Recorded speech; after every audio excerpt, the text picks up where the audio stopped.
আজকের চিকিৎসা বিজ্ঞান এটা অনুমান করে মেপেছে, অনুমান করে তারা বলেছে শুধুমাত্র ব্রেনটা পরিচালনার জন্য আল্লাহ পাক যেই শিরা উপশিরা দিলেন তা যদি একটার সঙ্গে একটা জোড়াইয়া সোজা করা হয় তাহলে 6,21,000 মাইল লম্বা হবে।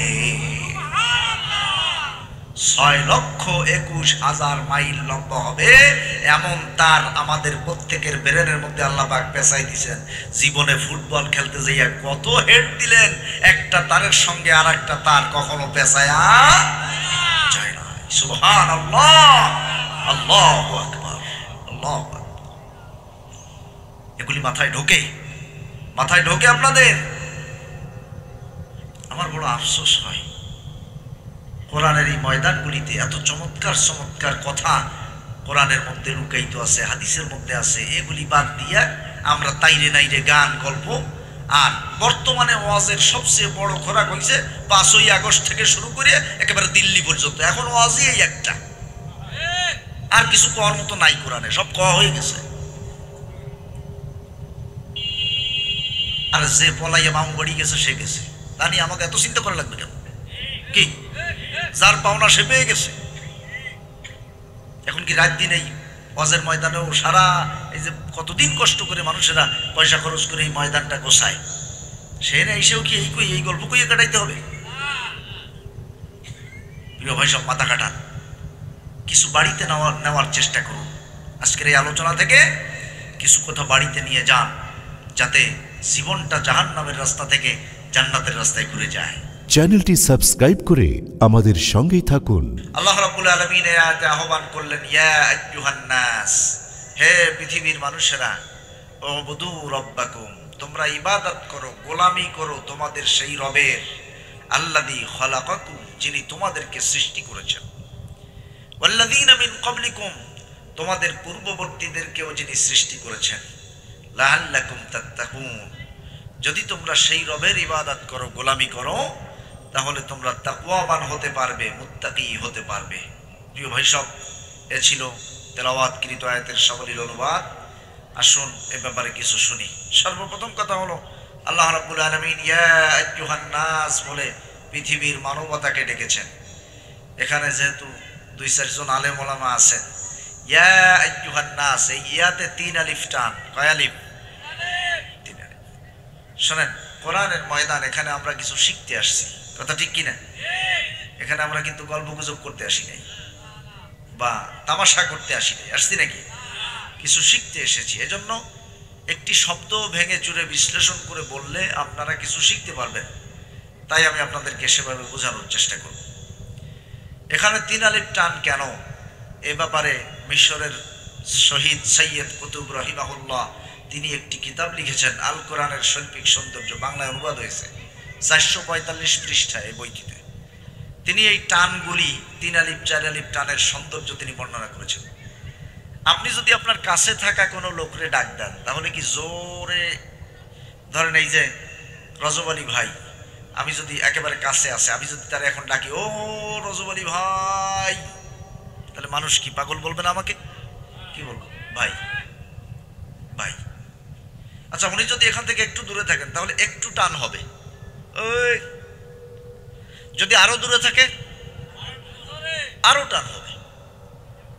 খুব ভালো করে বুঝবেন, আল্লাহ রাব্বুল আলামিন আরশে আজিম থেকে পৃথিবীর মানুষদেরকে ডেকে ইবাদতের ব্যাপারে বলতেছেন। এই জন্য আল্লাহ পাক 3 আলিফ টানের সৌন্দর্য ব্যবহার করে একটু টান দিয়ে ডাক দিয়েছেন, কারণ আরশে আজিম আর পৃথিবীর দূরত্ব বেশি না কম? সেজন্য আরশে আজিম থেকে 3 আলিফ টানের সৌন্দর্য ব্যবহার করে আল্লাহ পাক ডাক দিলেন, ও পৃথিবীর মানুষেরা, সেই রবের ইবাদত করো যেই রব তোমাদেরকে সৃষ্টি করেছেন। রব যে আমাদেরকে সৃষ্টি করার কথাটা বলে তারপরে ইবাদত করতে বললেন, কারণটা কি? আল্লাহ রাব্বুল আলামিন কোরআনের অন্য আয়াতে বলছেন, হাল আতা আলাল ইনসানি হিনুম মিনাদ দাহরি লাম ইয়াকুন শাইআম মাযকুরা। প্রতিটি মানুষের জীবনে এমন একটি সময় ছিল, যেই সময় সে পৃথিবীতে উল্লেখযোগ্য কিছুই ছিল না। এমনকি আমি যখন আমার মায়ের পেটে আসলাম, আপনারা যখন আপনাদের মায়ের পেটে আসলেন, তখনও পর্যন্ত আপনি কেমন দেখতে, কেমন হবে, চেহারা কেমন, অতক্ষণ পর্যন্ত আপনি কিন্তু পৃথিবীর কোনো মানুষের কাছে উল্লেখযোগ্য কিছু ছিলেন না। কথা বলেন ঠিক কিনা? আমিও উল্লেখযোগ্য কিছুই ছিলাম না। আমার কোনো নাম পরিচয় পৃথিবীর মানুষ জানতো না। এমনকি যেই মা বাবার ঔরসে আল্লাহ পাক আমাকে পৃথিবীতে পাঠালেন, সেই মা বাবা পর্যন্ত আমার পরিচয়, আমার পরিচিতি সম্পর্কে কিছুই জানতো না। এই জন্য আল্লাহ রাব্বুল আলামিন সূরা তারিকের মধ্যে বললেন, ফালয়ানজুরিল ইনসানু মিম্মা খুলিক, খুলিকা মিন মাইন দাফিক। পৃথিবীর মানুষের চিন্তা করা উচিত, মানুষের ভাবনা উচিত, মানুষের গবেষণা করা উচিত, তাকে কিভাবে সৃষ্টি করা হয়েছে। চিন্তা করতে বলতেছেন কে? সবাই জবাব দেন। আল্লাহ পাক চিন্তা করতে বলতেছেন, কিন্তু আমাদের তো সেই চিন্তা করার সময় নাই। বলে হুজুর ইয়া চিন্তা করবো কোন সময়? চার দোকানে মানুষের গীবত করিয়ে সময় পার করিয়ে পারি না। এরপরে বিড়ি টানা লাগে সমানে, তারপরে আবার ওই যে দোকানের ভিতরে যে বাক্সা টাক্সা বসানো থাকে, ওর মধ্যে যে নাচানাচি হয়, এইগুলো দিয়েই সময় পাই না। আল্লাহর নির্দেশ অনুযায়ী যে আমার সৃষ্টি কিভাবে হলো, এইটা চিন্তা করবো কোন সময়? এটা আপনাদের নড়াইলের কথা বলি নাই, আমাদের পিরোজপুরের কথা বলছি। আছে কিনা তো আজকে আসার সময় টের পাইছি। আমার ওই যে সাথে আমার পাশের এক মসজিদের ইমাম সাহেব আসছেন সফর সঙ্গী হিসেবে। আমরা দুইজন একটু চা খাবো বৈশা, ওই যে পুরুলিয়া নাকি পুরুলিয়া, এখানে এসে চা খাবো। যে দোকানের সামনেই যাই দেখি সেখানে ধুমধারাক্কা চলতেছে। অথচ আল্লাহ পাক বললেন, ফালয়ানজুরিল ইনসানু মিম্মা খুলিক, মানুষের চিন্তা করা উচিত কিভাবে তাকে সৃষ্টি করা হলো। এই চিন্তা করছেন আপনারা? আসুন আজকে এখানে বসে সেই চিন্তা আমরা করবো ইনশাআল্লাহ। আবার একটু পরে ফেলাই দিয়ে চলে যাবেন না তো? আচ্ছা, দেখা যাবে নড়াইলের মানুষ কতটুকু কথা রাখে। প্রিয় ভাই সব, আল্লাহ রাব্বুল আলামিন বললেন, খুলিকা মিন মাইন দাফিক, আমি মানুষ সৃষ্টি করেছি সবেগে নির্গত পানি দিয়া। আমরা আল্লাহ পাকের কাছে জানতে চাই, রব্বুল আলামিন, আমরা তো জানি মানুষ সৃষ্টি হয়েছে মাটি দিয়া, শুনেছি তুমি মাটি দিয়া সৃষ্টি করেছো, আবার এই আয়াতে তুমি বললা পানি দিয়া সৃষ্টি করেছো, ঘটনাটা কি, রহস্যটা কি? আল্লাহ রাব্বুল আলামিন অন্য আয়াতে সেই জবাব দিয়ে দিলেন, আল্লাযী আহসানা কুল্লা শাইইন খালাকাহু ওয়া বাদাআ খালকাল ইনসানি মিন তিন। তিনি কত সুন্দর সৃষ্টিকর্তা, সৃষ্টিজীবের প্রতিটি জিনিস কত চমৎকার ভাবে তিনি সাজিয়েছেন, সুবিন্যস্ত করেছেন। আর মানুষ সৃষ্টির শুরু করেছেন মাটি দিয়া। তার মানে সর্বপ্রথম যেই মানুষকে আল্লাহ পাক তৈরি করলেন, আমাদের সকলের পিতা, গোটা মানব জাতির পিতা হযরত আদম আলাইহিস সালাম, আল্লাহ পাক তাকে সৃষ্টি করেছেন মাটি দিয়া। এরপরে বাদ বাকি সব সৃষ্টি করেছেন পানি দিয়া। কিন্তু সেই পানিটা হলো মাটির রস। সেই পানিটা কিসের রস?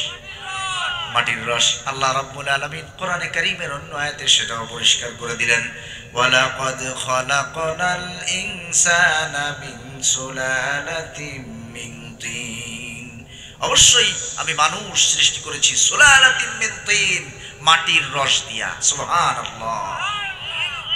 সেই মাটির রসটা হলো পানি আকারে এসেছে।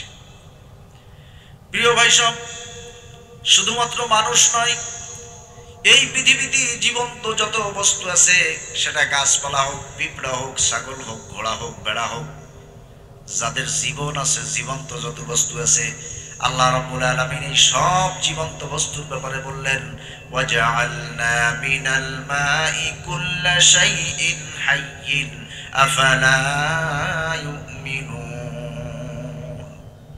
ওয়াজআলনা মিনাল মাই কুল্লা শাইইন হাইয়্যিন, আল্লাহ পাক বলেন, শোনো, শুধু মানুষ নয়, পৃথিবীর সমস্ত জীবন্ত বস্তু আমি পানি দিয়ে সৃষ্টি করেছি। সুবহানাল্লাহ।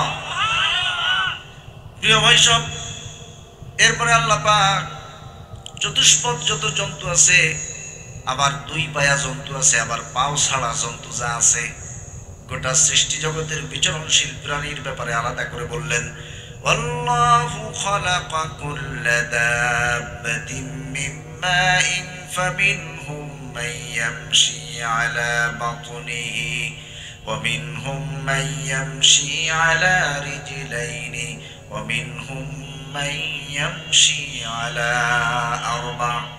আল্লাহ পাক বলছেন, জমিনে বিচরণশীল যত প্রাণী আছে, সব আমি পানি দিয়া সৃষ্টি করেছি। তার মধ্যে আমিনহুম মাইয়ামশি আলা বাতনিহি, কিছু কিছু প্রাণী আছে যারা পেটের উপরে ভর করে চলে, তাদের হাত পা নাই। সাপ আছে, কেঁচো আছে, এই জাতীয় প্রাণী। আবার আল্লাহ পাক বললেন আমিনহুম মাইয়ামশি আলা রিজলাইন, আবার কিছু কিছু প্রাণী আছে যাদের দুইটি পা আমি দিয়েছি, যেমন মানুষ, হাঁস মুরগি সহ ইত্যাদি ইত্যাদি। আমিনহুম মাইয়ামশি আলা আরবা, আবার কিছু প্রাণী আছে যাদের 4 পা দিয়েছি। আবার কিছু প্রাণীর পা বেশি আছে, কম আছে। যত জীবন্ত প্রাণী সব আল্লাহ সৃষ্টি করেছেন পানি দিয়া। কি দিয়া? সব পানি দিয়া সৃষ্টি করেছেন।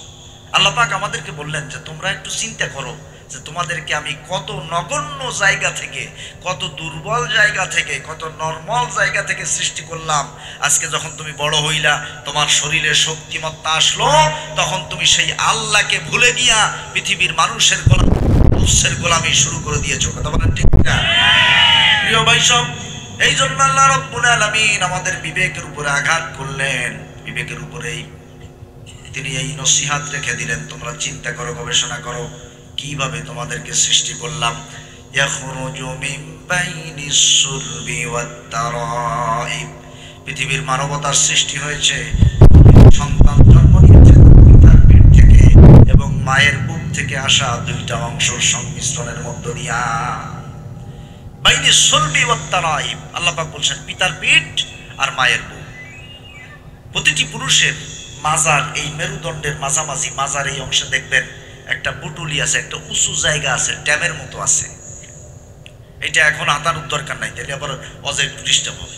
বাড়িতে যাইয়া নিজে হাতাবেন, যদি হাতাইয়া না পান তাহলে ভাবিরে কবেন যে একটু স্যার একটা ধরে দেহ দি, হুজুর যে ওয়াজে কইলো সেই জিনিসটা আছে কিনা।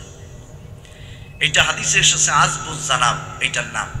আল্লাহ নবী বলেছেন কুল্লাবনি আদামা তাকুলুল আরদ ইল্লা আজবাত জানাব, আদম সন্তানের গোটা দেহ মাটি খেয়ে ফেলতে পারে, একটা অংশ খেতে পারে না, সেটা হলো মেরুদণ্ডের ওই আজবুজ জানাব, ওইটা হলো মানব বীজ।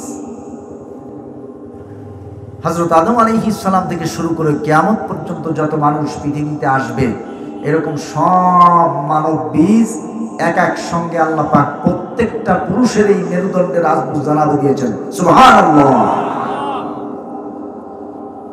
ওই মেরুদণ্ডের আজবুজ জানাব থেকে আল্লাহ রাব্বুল আলামিন বলছেন ওখান থেকে আমি তোমাকে বের করলাম। কতটুকু বের হলো? আজকে আধুনিক যুগে এসে চিকিৎসা বিজ্ঞানীরা মেশিন দিয়ে দেখলো, দূরবীক্ষণ যন্ত্র দিয়ে দেখলো, একজন সুস্থ পুরুষের পিঠ থেকে একবারে 40 কোটি শুক্রকীট বের হয়। বলেন আল্লাহু আকবার। কত কোটি? 40 কোটি শুক্রকীট বের হয়। আমার যেদিন জন্মের সূচনা হলো, আপনাদের যেদিন জন্মের সূচনা হলো, আপনার বাবার পিঠ থেকে প্রায় 40 কোটি শুক্রকীট বের হলো। আমার বাবার পিঠ থেকে 40 কোটি শুক্রকীট বের হলো। আল্লাহ রাব্বুল আলামিন ওই 40 কোটির মধ্যে সবাইকে পিছনে ফেলে দিয়া আমাকে আমার মায়ের জরায়ুতে আগে পৌঁছে দিয়েছিলেন। আপনাদেরকে আপনাদের মায়ের জরায়ুতে আগে পৌঁছে দিয়েছিলেন, তাই আমরা মানুষ হিসেবে পৃথিবীতে আসতে পেরেছি। বলেন সুবহানাল্লাহ। ওই দিন যদি আল্লাহ পাক আর একটারে আগে বাড়াইয়া দিতেন, তাহলে আপনার আমার নাম নিশানা পৃথিবীর মানুষ জানতো না। 40 কোটির মধ্যে আল্লাহ পাক আমাকে বাছাই করেছেন। অমানুষ, তোমার বিবেকের কাছে প্রশ্ন রাখো যে আল্লাহ পাক ওই বিপদের দিনে 40 কোটির মধ্যে আমাকে বাছাই করলেন, ওই দিন যদি আল্লাহ পাক আমাকে বাছাই না করে আর একটা বাছাই করতেন, তাহলে পৃথিবীতে আমার এত রামঢাম জীবন, এত হামেল গামেল, এত চিল্লা পাল্লা, এত ক্ষমতা, এত কিছু থাকতো, সব ওখান থেকে শেষ হয়ে যেত। আমার সাথে আরো যারা ছিল এই 40 কোটির মধ্যে, তাদের কেউ, কোনো একটাকেও আমার মা বাবাও কি চিনতে পারছে? কেউ চিনতে পারে, একেবারে ওখান থেকে শেষ। আল্লাহ রাব্বুল আলামিন বললেন চিন্তা করে দেখো কত সূক্ষ্ম জায়গা থেকে সৃষ্টি করলাম। বাবার পিঠ থেকে 40 কোটি শুক্রকীট বের হয়ে দৌড়াতে লাগলো মায়ের জরায়ুর দিকে। এই শুক্রকীট মায়ের জরায়ুতে পৌঁছানোর আগে মায়ের বুকের মাঝখানে, প্রতিটি মহিলার এই বুকের মাঝামাঝি জায়গায় ভিতরে ছোট্ট একটা মেশিন আল্লাহ ফিট করেছেন। এই মেশিনটার কাজ হলো সন্তান জন্মের কয়েক মাস আগেই এই মেশিনটা অটোমেটিক মায়ের শরীরের রক্ত নিয়ে মায়ের বুকের দুধ তৈরি শুরু করে দেয়। বলেন সুবহানাল্লাহ। ওই মেশিনটা থেকে একটা ডিম বের হলো। চিকিৎসা বিজ্ঞান যাকে ডিম্বাণু বলেছে, ওই শুক্রকীট আর ওই ডিম্বাণুর সূক্ষ্ম দুইটা জিনিস মায়ের জরায়ুর মধ্যে গিয়ে অপেক্ষা করতে লাগলো। এইবার শুক্রকিট যেয়ে পৌঁছানোর পরে আল্লাহ রাব্বুল আলামিন বলছেন, ইন্না খালাকনাল ইনসানা মিন নুতফাতিন আমশাজ। এই দুইটা জিনিসের সংমিশ্রণ দিয়া, এই দুইটাকে একেবারে ভালো করে মিশাইয়া তারপরে আমি এক একজন মানুষ সৃষ্টি করেছি। সুবহানাল্লাহ কইল 4 জনে না 3 জনে? আল্লাহ যে আমাদেরকে এত সূক্ষ্ম জায়গা থেকে সৃষ্টি করে আনলেন, এইটা শোনার পরে একবার সুবহানাল্লাহ কইতে ইচ্ছা করলো না? তাও সবাই কয় না। আপনি করতালে আছেন, আপনি একা কইলে তো হবে না, সবার তো বলা দরকার। প্রিয় ভাই সব, খুব ভালো করে লক্ষ্য করুন। আমি আপনাদের বিবেকের কাছে আল্লাহ পাকের এই নসিহাটা রেখে যেতে চাই। আমার মনে হয় এই কথাটুকু যদি আমরা সবাই মাথায় ঢুকাইয়া নিয়ে যেতে পারি, আগামীকালকে ফজরের আগ থেকেই আমাদের জীবন পরিবর্তন হয়ে যাবে ইনশাআল্লাহ। ভালো করে লক্ষ্য করুন, আল্লাহ রাব্বুল আলামিন এই 40 কোটির মধ্যে আমাকে বাছাই করলেন, আর মায়ের বুকের ওই ডিমটা নিয়ে দুইটাকে আমশ্বাস করলেন, মিশ্রিত করলেন, মিশাইয়া একটা কোষ তৈরি করলেন। একটা কোষ মুহূর্তের মধ্যে আর একটা কোষ তৈরি করলো, দুইটা আরো দুইটা তৈরি করলো, 4টা আরো 4টা তৈরি করলো, 8টা আরো 8টা তৈরি করলো, 16টা আরো 16টা তৈরি করলো। এভাবে ডবল ডবল হারে এই কোষ বৃদ্ধির প্রক্রিয়া চলতে থাকলো। যেমন মোবাইলের মেমোরি কার্ড আছে না? মোবাইলের মেমোরি কার্ড 1 জিবি, তারপরে 2 জিবি, তারপরে 3 জিবি আছে। জীবনে দেখছেন কয় জিবি? 4, 4-এর পরে 8, 8-এর পরে 16, 16-র পরে মাঝখানের সংখ্যা কিসে খাইছে? কথা বোঝেন না আপনারা? কথা বোঝেন আমার? আল্লাহ রাব্বুল আলামিন মায়ের পেটে আমাদের সেলগুলি যেই পদ্ধতিতে তৈরি করেছেন, এই পদ্ধতির বাহিরে গিয়া গোটা পৃথিবীর বিজ্ঞান মিলে একটা মেমোরি কার্ডও বানাইতে পারে নাই। সে আল্লাহকে চিনলা না? সেই আল্লাহকে সিজদা দিতে মনে চায় না? মসজিদে আজান হচ্ছে, দোকানে বসে সমানে বিড়ি টানতেছে, তাস খেলতেছে। আজকে যেই দৃশ্য দেখলাম ওই যে পুরুলিয়ায়, আমি আমার সাথের ওই ইমাম সাহেবকে বললাম যে একটু তাকায় দেখেন যে 4 জন ব্যক্তি তাস খেলতেছে, তার মধ্যে একজন লোকের দাড়ি পেকে গেছে, মুখ ভরা দাড়ি। মসজিদে আজান শুরু হলো, আমরা মসজিদে যাওয়া পর্যন্ত খেয়াল করলাম উনি ওখানে বসে তাস খেলেই যাচ্ছেন। একটা বার কি মাথায় ঢোকে না যে আল্লাহ পাক আমার মায়ের জরায়ুতে এমন সূক্ষ্ম জায়গা থেকে আমাকে সৃষ্টি করেছেন, ওখান থেকে আল্লাহ যদি আমাকে ফেলে দিতেন, ভাসায় দিতেন, পৃথিবীর কেউ আমার নাম নিশানাও কল্পনা করত? এতটুকু মাথায় আসলে তো যথেষ্ট, আল্লাহ পাকের কাছে মাথাটা নত হয়ে যায়। প্রিয় ভাই সব, এইভাবে করে ডবল ডবল কোষ তৈরি হতে হতে মোট 37.2 ট্রিলিয়ন কোষ যখন তৈরি হয়ে গেল, এইবার আল্লাহ রাব্বুল আলামিন কোষ তৈরির কার্যক্রমটা বন্ধ করে দিয়ে একজন ফেরেশতা পাঠায় দিলেন। এই ফেরেশতা খাতা কলম নিয়ে এলো, এসে মায়ের জরায়ুতে অবস্থান করে কেবলমাত্র একটা ছোট্ট দলা তৈরি হয়েছে, এখনো সন্তানের দেহ কাঠামো তৈরি হয় নাই, আপনার আমার দেহ তৈরি হয় নাই, একটা আঙ্গুলও তৈরি হয় নাই, একটা পশমও তৈরি হয় নাই। এই ছোট্ট অবস্থায় কেবল দলাটার কাছে এসে ওই ফেরেশতা আল্লাহর কাছে জিজ্ঞাসা করে, রব্বুল আলামিন, এই যে দলাটা কেবল তৈরি হলো, মুখাল্লাকাতুন আম গায়রি মুখাল্লাকা, এইটা কি সৃষ্টিজীব হিসেবে পৃথিবীতে যাবে নাকি যাবে না? আল্লাহ পাক আমাদের ব্যাপারে বলেছিলেন মুখাল্লাকা যাবে, তাই আল্লাহ আমাদেরকে পৃথিবীতে মানুষ হিসেবে আসার সুযোগ দিয়েছেন। আর যাদের ব্যাপারে আল্লাহ বলেন গায়রি মুখাল্লাকা, ওই মায়ের ব্লিডিং হয়ে রক্তপাত হয়ে ওই দলাটা পড়ে যায়, তার আর সন্তানের মুখ দেখার সৌভাগ্য হয় না। এমন খবর জানেন না আপনারা? গর্ভবতী হয়েছে, কয়েক মাস পরে রক্তপাত হয়ে ব্লিডিং হয়ে দলা পড়ে গেছে, এমন খবর জানেন না আপনারা? আল্লাহ তাআলা চাইলে আমাকে ওভাবে ফেলে দিতে পারতেন, কিন্তু ফেলে দেন নাই, দয়া করেছেন, ভালোবেসেছেন। এরপরে ফেরেশতা প্রশ্ন করে, রব্বুল আলামিন, তুমি তো বলেছো, রায় দিয়েছো, এটা সৃষ্টিজীব হিসেবে পৃথিবীতে যাবে, যাকারান আও উনসা, কি পুরুষ হিসেবে যাবে নাকি মহিলা হিসেবে যাবে? এটা কি ছেলে হবে নাকি মেয়ে হবে? তাহলে ছেলে হবে না মেয়ে হবে, এটা নির্ধারণ করে কে? আল্লাহ। সবাইকে জবাব দিতে হবে, আল্লাহ পাক নির্ধারণ করেন। কিন্তু আমাদের সমাজে এমন জাহেলি চিন্তা চেতনার লোক আছে কিনা, মেয়ে হইলে খালি বউর উপরে অত্যাচার করতে থাকে, বউর উপরে নাকশ থাকে, বউর সাথে নানান রকম দুর্ব্যবহার করতে থাকে। কথা বলেন ঠিক কিনা? এগুলি সব ওই আবু জাহেলদের কারবার ছিল, আবু জাহেলদের কারবার। এই মহিলা কত কষ্ট করে বাচ্চাটাকে পেটে ধারণ করলো, বোঝা বহন করে নিয়ে বেড়ালো। তারপরে যদি আবার কন্যা হওয়ার পরে সন্তানটা জন্ম দিতে গিয়া মরণ যন্ত্রণা সহ্য করলো, রক্তাক্ত হয়ে গেল। এত কষ্টের পরেও মেয়ে হইছে কেন? তার কারণে যদি আবার পৃথিবীর মানুষের জাহেলিয়াতের আক্রমণের শিকার হতে হয়, তাহলে মহিলাটার জীবনটাই তো অশান্তিতে ভরপুর হয়ে গেল। কেন করেন আপনি? এই পৃথিবীর কোন মায়ের যদি বিন্দু মাত্র ক্ষমতা থাকতো তার সন্তানটাকে তার মনের মতো করে বানানোর, তাহলে পৃথিবীতে মানুষের সৌন্দর্যের প্রতিযোগিতা চলতো। প্রতিটি মা চাইতো পৃথিবীতে যত সৌন্দর্য আছে তার চাইতে আমি আমার সন্তানটাকে আরো বেশি সৌন্দর্য দিয়ে বানাবো। ঠিক কিনা বলেন? সব কিছুর মূল চাবিকাঠি কার হাতে? আল্লাহ রাব্বুল আলামিন বলেন, যার ব্যাপারে বলেন যাকালান সে পুরুষ হিসেবে আসে, আর যার ব্যাপারে আল্লাহ বলেন উনসা আসে, মহিলা হিসেবে আসে। এইটা কোনো মা নির্ধারণ করে না, নির্ধারণ করেন কে? এই জন্য এই জাহেলি চিন্তা চেতনা সমাজ থেকে দূর করে দিতে হবে। রাজি আছো মুসলমান? খবরদার, খবরদার। এমন আচরণ যদি কোনো মহিলার উপরে করা হয়, সে পুত্রবধূ হোক অথবা নিজের বধূ হোক, আল্লাহ রাব্বুল আলামিনের কাছে কিন্তু আসামি হওয়া লাগবে। এরপরে ফেরেশতা প্রশ্ন করে, কাম কানা আজালুহু, আয় আল্লাহ এই যে মানুষটা পৃথিবীতে যাবে তার বয়স কতটুকু হবে, হায়াত কতটুকু হবে? আল্লাহ রাব্বুল আলামিন যেটা বলেন সেটা সে লিখে ফেলেন। এরপরে তিনি প্রশ্ন করেন, কাম কানা রিজকুহু, তার রিজিক কেমন হবে, রিজিক কতটুকু হবে? আল্লাহ রাব্বুল আলামিন রিজিকের যে বাজেট বলেন সেটা ফেরেশতা লিখে ফেলেন। এই চারটা লেখার পরে এই ফেরেশতা এখান থেকে বের হয়ে চলে যায়। এরপরে ওই দলা দিয়ে আস্তে আস্তে একটা সন্তানের দেহ কাঠামো তৈরি শুরু হয়ে যায়।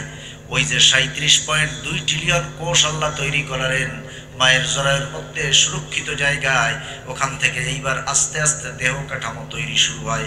একটু মনোযোগ লাগান, একটু মাথা খাটান, কোন আল্লাহর ইবাদত বাদ দিয়া জীবনটাকে হেলায় খেলায় কাটাচ্ছেন একটু চিন্তা করেন, গবেষণা করেন, মাথাটা অটোমেটিক আল্লাহর কাছে নত হয়ে আসবে।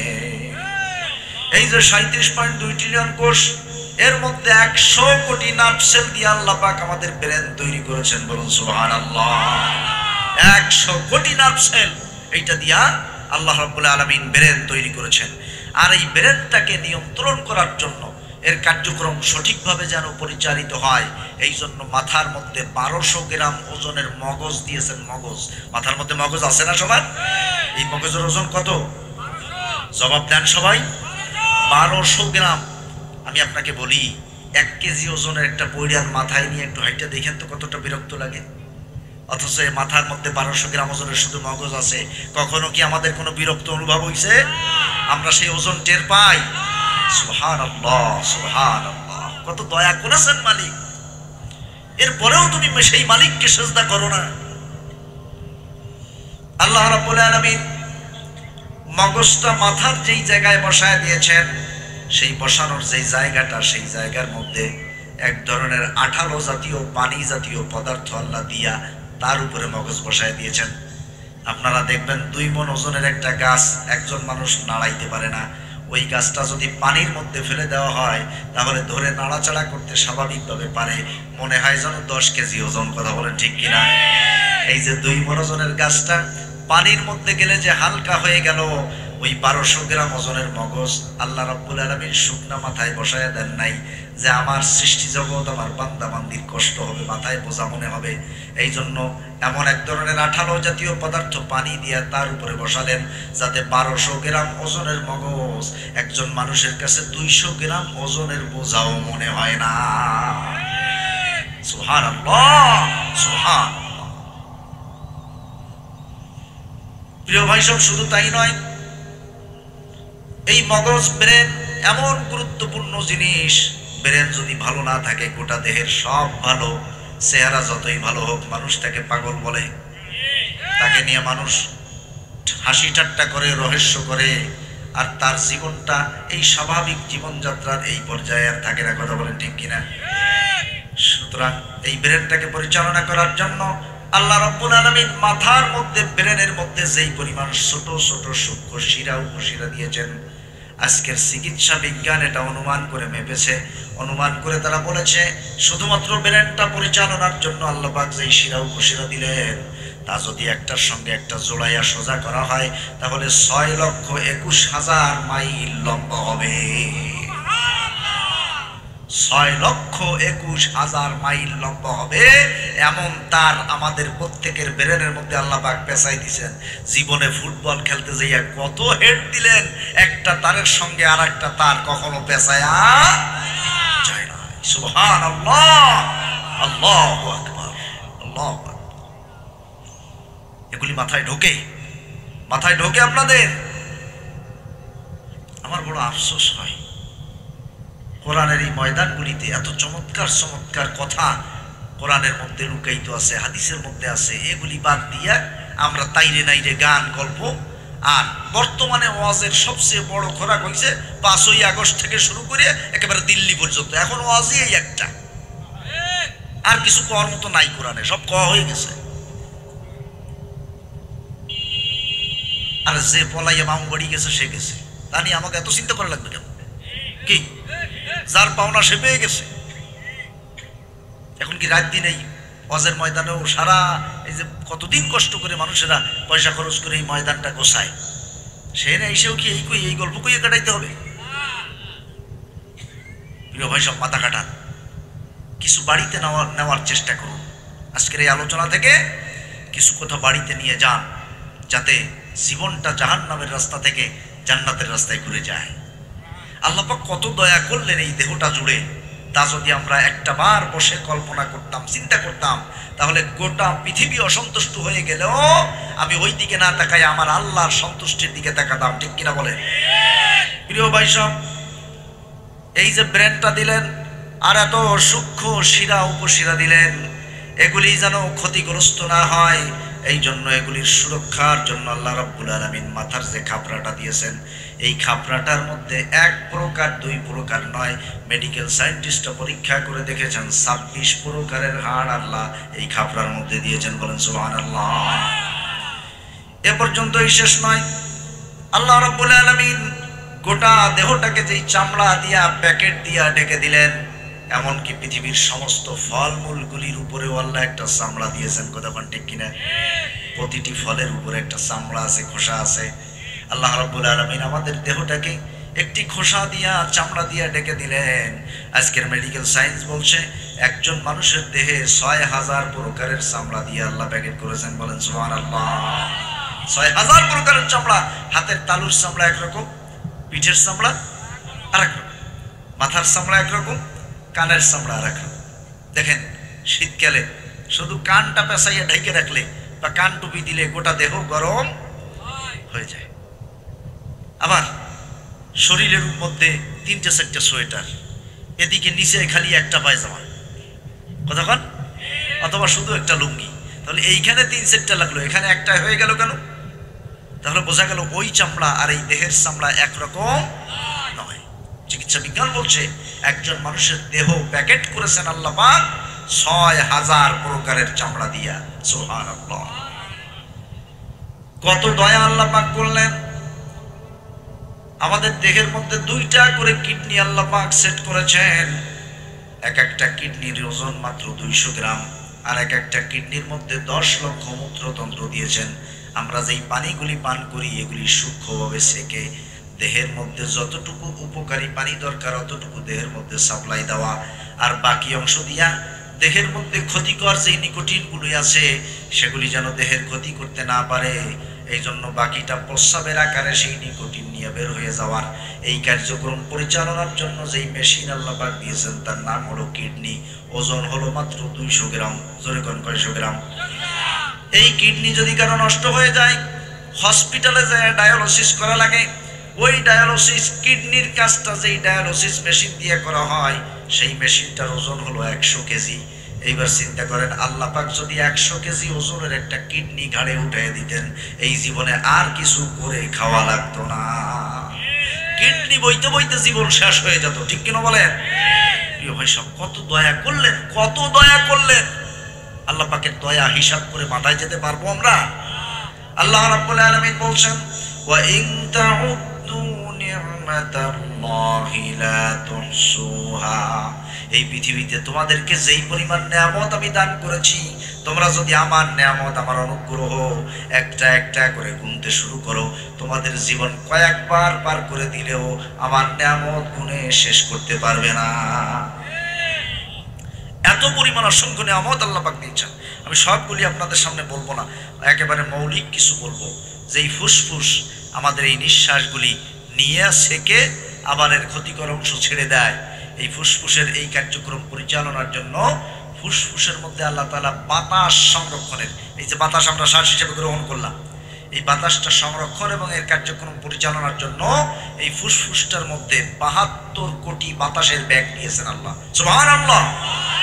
এর একটা ব্যাগও আমরা বাপের টাকা দিয়ে কিনা আনি নাই। তো যে আল্লাহ পাকে এত কিছু দিলেন বিনামূল্যে, সেই আল্লাহর কাছে মাথা নত করবা, সেজদা দিবা, এইটার জন্য ওয়াজ করা লাগবে?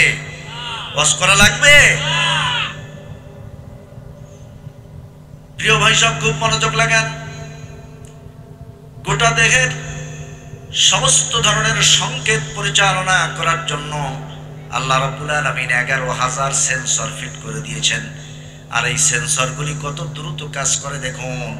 আপনি রাস্তায় চলতে চলতে দেখলেন হঠাৎ করে সাপ, এই সাপটা দেখেছে কে? সবাই জোরে জবাব দেন। শুধু চোখ দেখেছে। চোখ দেখার সঙ্গে সঙ্গে চোখ এই খবরটা ব্রেনের কাছে পৌঁছে দিয়েছে। ব্রেন সঙ্গে সঙ্গে এই খবর, ওই যে ১১,০০০ সেন্সর সঙ্গে সঙ্গে এত দ্রুত গতিতে কাজ করতেছে, একটা সেন্সর এই খবর আর একটার কাছে পৌঁছে দিচ্ছে। ব্রেন সাথে সাথে পায়ের কাছে খবর পৌঁছে দিল, আর হাতের কাছে খবর পৌঁছে দিল। তাকায়া দেখো, যদি লাঠি পাও বাড়ি দাও, লাঠি যদি না পাও ছিঁড়ে ভাঙিয়ে দৌড় দাও। এই যে চোখ দেখলো সাপ, এইটা আমার জন্য বিপজ্জনক, হয় এইটারে মারতে হবে আর না হয় দৌড়ে আত্মরক্ষা করতে হবে। এই সিদ্ধান্তটা নিতে কয়েক ঘন্টা সময় লাগছে? 1 সেকেন্ডও না। 1 সেকেন্ডও না, 1 ন্যানো সেকেন্ডের মধ্যে গোটা দেহের সিদ্ধান্তগুলি সব প্রত্যেকটা পদে পদে পৌঁছে গেছে। কথা বলেন ঠিক কিনা? এরকম মুহূর্তের মধ্যে প্রতিটি সিদ্ধান্ত যেন দেহের প্রতিটি অঙ্গে অঙ্গে পৌঁছে যায়, মানুষ যেন ক্ষতিগ্রস্ত না হয়। কারণ এই সিদ্ধান্ত পৌঁছাইতে যদি 5 মিনিট লাগে, এর মধ্যে তো সাপে সবল দেওয়া হয়ে যাবে। এই জন্য এভাবে মানুষ যেন ক্ষতিগ্রস্ত না হয়, আল্লাহ পাক একটি নয় দুইটি নয়, এই সংবাদগুলি সঙ্গে সঙ্গে পৌঁছে দেওয়ার জন্য পাওয়ারফুল ১১,০০০ সেন্সর আল্লাহ এক একটা দেহে ফিট করেছেন। বলেন সুবহানাল্লাহ। প্রিয় ভাই সব, এই দেহ অঙ্গ প্রত্যঙ্গের একটা জিনিসও আমরা কিনে আনি নাই। আপনাকে যদি বলা হয় আপনার 2টা চোখ কয় টাকা হইলে বিক্রি করবেন? বলেন তো, কয় টাকা হইলে বেচবেন? বিক্রি করবেন না? 10 কোটি টাকা দিলে? 100 কোটি? ও, তাহলে আপনার চোখের দাম কত? জান চলে গেলেও দিবেন না। তাহলে আপনার চোখের দাম কত? সুবহানাল্লাহ, সুবহানাল্লাহ। মানুষ কেন বোঝে না? কেন মাথাটা নত করে না মহান মালিকের জন্য? প্রিয় ভাই সব, রমজান মাস খুব নিকটে চলে এসেছে। পৃথিবীর মানুষ, অধিকাংশ মানুষ, মুষ্টিমেয় কিছু মানুষ আছে যারা আল্লাহকে ভয় করে চলে, আর বেশিরভাগ মানুষ আল্লাহর সঙ্গে ধোঁকাবাজি করে। ঠিক কিনা বলেন? কেমন ধোঁকাবাজি করে দেখেন। করোনা ভাইরাস মহামারী যখন শুরু হলো, মসজিদে ভিড়ের পরে ভিড় লেগে আছে। উজু করছে কিনা তার ঠিক নাই, দৌড়ে গেছে নামাজের জন্য। টুপি মাথায় দেবে না গায়ে দেবে হুঁশ নাই।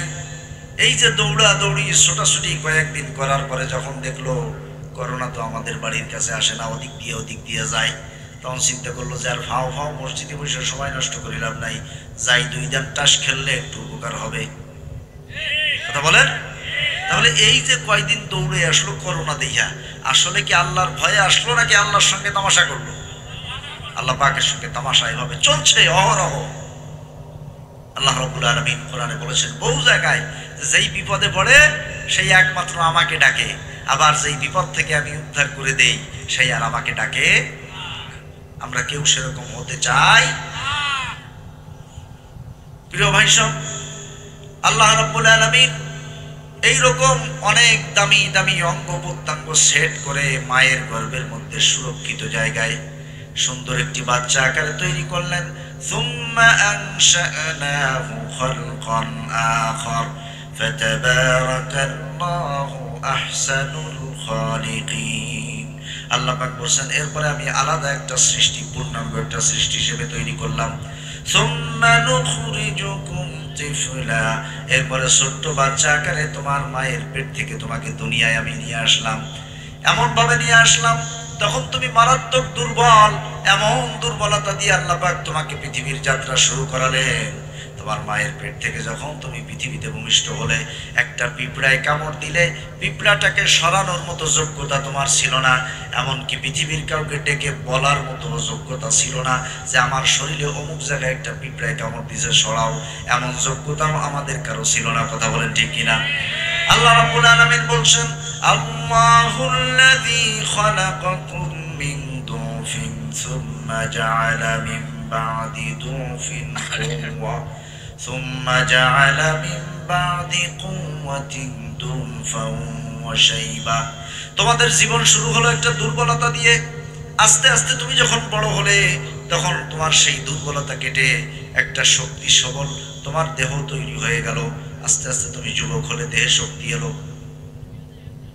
একটু চিন্তা করে দেখুন, একই হাঁড়ির রান্না, একই কড়াইয়ের মুরগির গোস্ত, একই কড়াইয়ের রান্না ফাঁসা মাছ, ট্যাংরা মাছ, একই কড়াইয়ের রান্না গরুর গোস্ত খেয়ে একই পরিবারে বৃদ্ধ মানুষটা আরো বৃদ্ধ হচ্ছে আর ছোট মানুষটা বড় হচ্ছে। কথা বলেন ঠিক কিনা?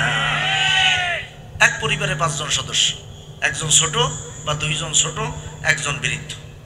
একই হাড়ির একই কড়াইয়ের রান্না খাইয়া ছোট যে সে আরো বড় হচ্ছে, আর বৃদ্ধ যে সে ওই একই হাড়ির রান্না খেয়ে আরো বৃদ্ধ হচ্ছে। আল্লাহ পাক বললেন একটা দুর্বলতা দিয়ে তোমাদের জীবনটা শুরু করলাম। তোমরা খুব দুর্বল ছিলে, ক্ষুধা লেগেছে, তুমি মায়ের কাছে বলতে পারো না, একটু উআ করে কান্না করতে পারো, এই ছাড়া আর কোনো ক্ষমতা তোমার ছিল না। তবে আল্লাহ রাব্বুল আলামিন আল্লাহ তাআলার ইবাদতের পরেই মা বাবার সম্মানের জায়গা রেখেছেন। কাদের সম্মানের জায়গা? আল্লাহ রাব্বুল আলামিন কোরআনে বলছেন ওয়াকাদা রাব্বুকা আল্লা তা'বুদু ইল্লা ইয়্যাহু ওয়া বিল ওয়ালিদাইনি ইহসানা। আল্লাহ পাক চূড়ান্ত রায় দিয়েছেন, ফয়সালা করে দিয়েছেন, চূড়ান্ত হিসাব করে তিনি দিয়েছেন। এইটাকে আর নড়ানোর শক্তি পৃথিবীর কারো নাই। একমাত্র আল্লাহর ইবাদত করতে হবে আর পিতা মাতার সাথে সুন্দর আচরণ করতে হবে। আজকে ম্যাক্সিমাম পিতা মাতার মন ভরা দুঃখ কষ্ট, সন্তানেরা তাদের সাথে ভালো আচরণ করে না। গত সপ্তাহে বা 8-9 দিন আগে হবে সর্বোচ্চ, এর বেশি না, রূপসায় আসলাম।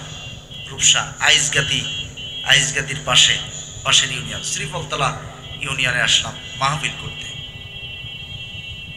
শ্রীফলতলা ইউনিয়ন, রূপসা, আইসগাতি, শ্রীফলতলা জেলখানা ঘাট আছে না, জেলখানা ঘাটের পার হয়ে তো ওখানে মাহফিলে আসলে আমার এক খুব শুভাকাঙ্ক্ষী মানুষ, আমার খুব ভক্ত, ভালোবাসে, তিনি এসে আমাকে বললেন হুজুর আমাদের এলাকার একটা লোক সুইসাইড করবে, আত্মহত্যা করবে। তো আমি তারে বুঝাই রাখছি যে অমুক দিন মাহফিল আছে, হুজুর আসতেছে, তুমি হুজুরের সাথে কথা কইয়া তারপরে আত্মহত্যা করো, আপাতত থাক। আমি বললাম তো আর এক বিপদে পড়লাম, আমার সাথে কথা কইয়া যাইয়া যদি আত্মহত্যা করে তাহলে আমি আবার দোষী হব না?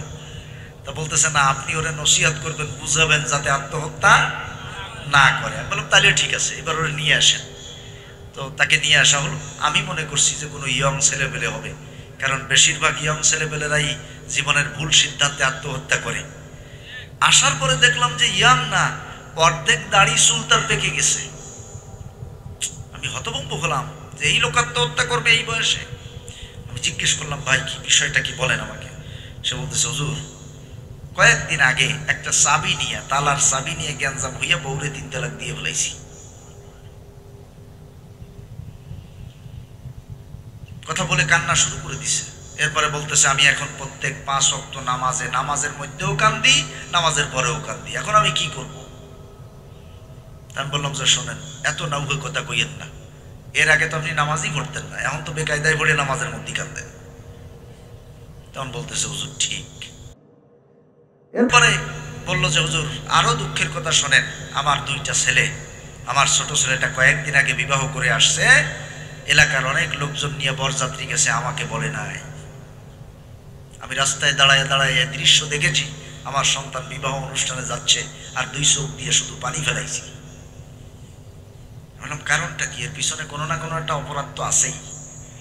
কেন আপনার সন্তান আপনাকে ত্যাগ করলো, এই ব্যাখ্যা আমাকে বলতে হবে।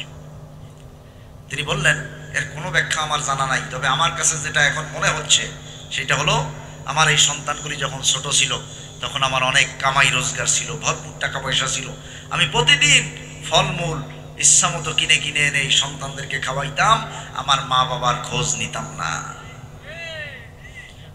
আমি বললাম যে তাহলে কামাই যা করার তা করছেন, এখন শুধু ফল ভোগ করার সময় ভোগ করতে থাকেন। কথা বুঝেছেন আপনারা? প্রিয় ভাই সব, মা বাবার আলোচনা আজকে করবো না, তবে যেহেতু কথাটা আসলো একটু বলে যাই। একটি সন্তান মায়ের পেটের মধ্যে যখন তৈরি হয়, এই যে ছোট্ট আকারে তখন তৈরি শুরু হলো, আল্লাহ তাআলা যখন দেহ কাঠামো তৈরি করেন তখন সন্তানের পা সেট করে দেন মায়ের কলিজার সাথে। কোথায়? মায়ের কলিজার সঙ্গে সন্তানের পা সেট করে দিয়ে আল্লাহ রাব্বুল আলামিন সন্তানটাকে পূর্ণ দেহ কাঠামো দান করেন। এই সন্তানটা যতবার নড়াচড়া করে, ওই পায়ের নড়াচড়ার আঘাত মায়ের কলিজার মধ্যে লাগতে থাকে। কয়েক হাজার লাথি মায়ের কলিজার মধ্যে দিয়া তারপরে সে পৃথিবীতে ভূমিষ্ঠ হয়। চিকিৎসা বিজ্ঞান পরীক্ষা করে দেখেছে, মায়ের কলিজার যেই জায়গায় সন্তানের পা লাগানো থাকে, লাথি লাগতে লাগতে কলিজার ওই অংশটা একটু ফেটে যায়। পৃথিবীতে ভূমিষ্ঠ হওয়ার পরে এই সন্তান যখন মাকে ছেড়ে দূরে চলে যায়, সন্তান যখন মাকে কষ্ট দেয়, কাঁদায়, তখন মার কলিজার মধ্যে যত বেশি যন্ত্রণা শুরু হয়, আস্তে আস্তে ওই যন্ত্রণার ঢেউয়ে ওই আঘাতের জায়গাটা আস্তে আস্তে ফাটাটা ঠিক হতে থাকে। আল্লাহ নবীর একজন সাহাবা হযরত ইকরামা রাদিয়াল্লাহু তাআলা আনহু, তিনি যখন মুমূর্ষু হয়ে পড়লেন, নবী করিম সাল্লাল্লাহু আলাইহি ওয়াসাল্লামের কাছে খবর আনা হলো, ওগো আল্লাহর নবী, আপনার সাহাবা ইকরামা মুমূর্ষু হয়ে পড়েছেন, হয়তো আর বেশিক্ষণ পৃথিবীতে বাঁচবেন না। আল্লাহর নবী 3 জন সাহাবাকে পাঠিয়ে দিলেন, যাও আমার ইকরামাকে কালেমা পড়াইয়া দাও, সে যেন ঈমানের সঙ্গে মৃত্যুবরণ করতে পারে। 3 জন সাহাবা চলে গেলেন, ইকরামাকে বারবার কালেমা পড়ানোর জন্য চেষ্টা করতেছেন, কোনোভাবেই সে কালেমা উচ্চারণ করতে পারতেছে না। আল্লাহর নবীর কাছে এই খবর দেওয়া হলো। নবী করিম সাল্লাল্লাহু আলাইহি ওয়াসাল্লাম বললেন, কারণটা কি? আমার সাহাবা কেন কালেমা পড়তে পারে না? খোঁজ নিয়ে দেখো তার মা বাবা কেউ বেঁচে আছে কিনা। খোঁজ নিয়ে দেখা গেল মা বেঁচে আছে। নবীজি বললেন, তার মাকে খবর দাও। খবর দিয়ে আনা হলো। তিনি জিজ্ঞাসা করলেন, আপনার সন্তান ইকরামা কেমন? মা সাক্ষ্য দিলেন, আমার সন্তান খুবই ভালো। আল্লাহর নবী বললেন, ইকরামার কোনো আচরণে কি আপনি কোনোদিন কষ্ট পেয়েছেন নাকি? ইকরামার মা বলল, একদিন একটা আচরণে আমি খুব কষ্ট পেয়েছিলাম। আল্লাহর নবীর আর বুঝতে বাকি রইল না, মায়ের মনে এই কষ্ট থাকার কারণে আল্লাহ পাক তাকে কালেমা নসিব করাচ্ছেন না।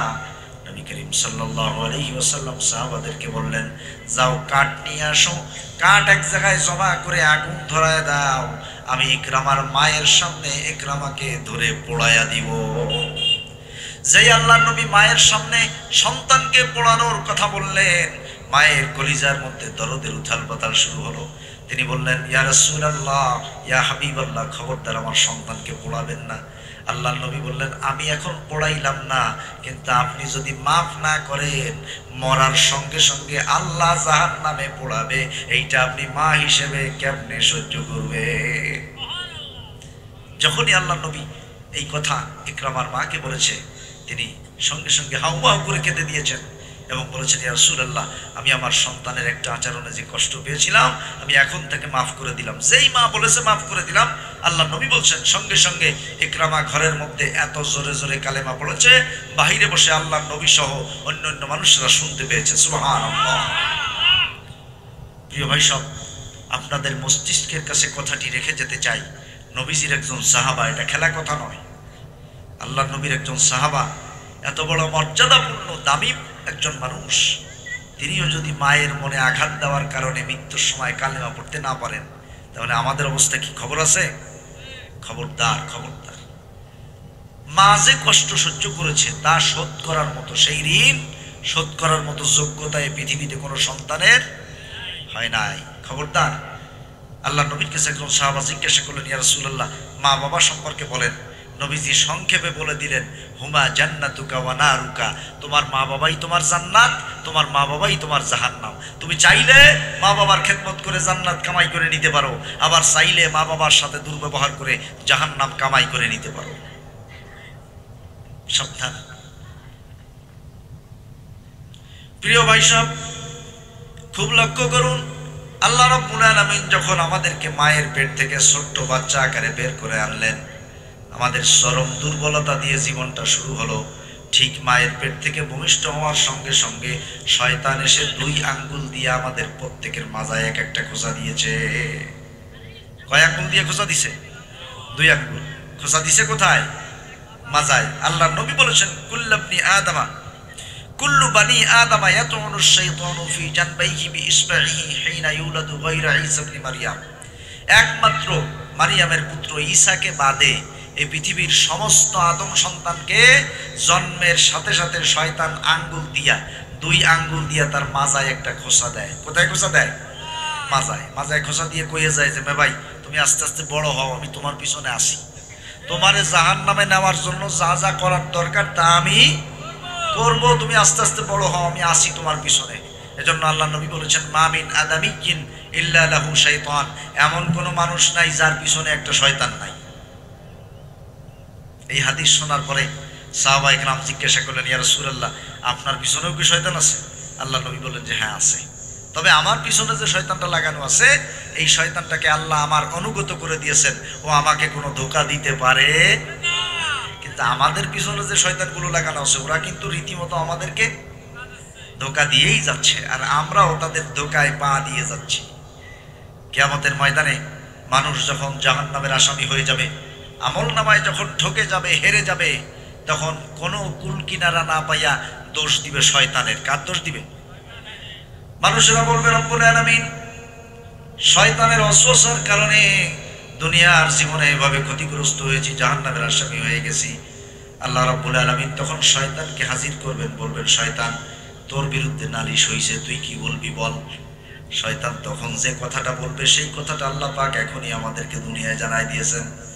وقال الشيطان لما قضي الأمر إن الله وعدكم وعد الحق ووعدتكم فأخلفتكم وما كان لي عليكم من سلطان إلا أن دعوتكم فاستجبتم لي وقال الشيطان শয়তান বলবে, লাম্মা কুদিয়াল আমরু, কিয়ামতের বিচার ফয়সালা যখন হয়ে যাবে, শয়তান তখন মানুষকে বলবে, ইন্নাল্লাহা ওয়াদাকুম ওয়াদাল হক, আল্লাহ যে ওয়াদা করেছিল সেইটাই সত্য, আমি তোমাদেরকে যে অন্যায় অপকর্মের দিকে ডেকেছিলাম, যেই ওয়াদা করেছিলাম, সেগুলি সব মিথ্যা। আখলাফতুকুম, আমি খেলাফ করলাম। কত বড় শয়তানের শয়তান! কিয়ামতের ময়দানে আল্লাহর ওয়াদা সত্য, এই কথা বলে লাভটা কি? তখন তো যার ধরা খাওয়ার সাথে ধরা খেয়েই গেছে।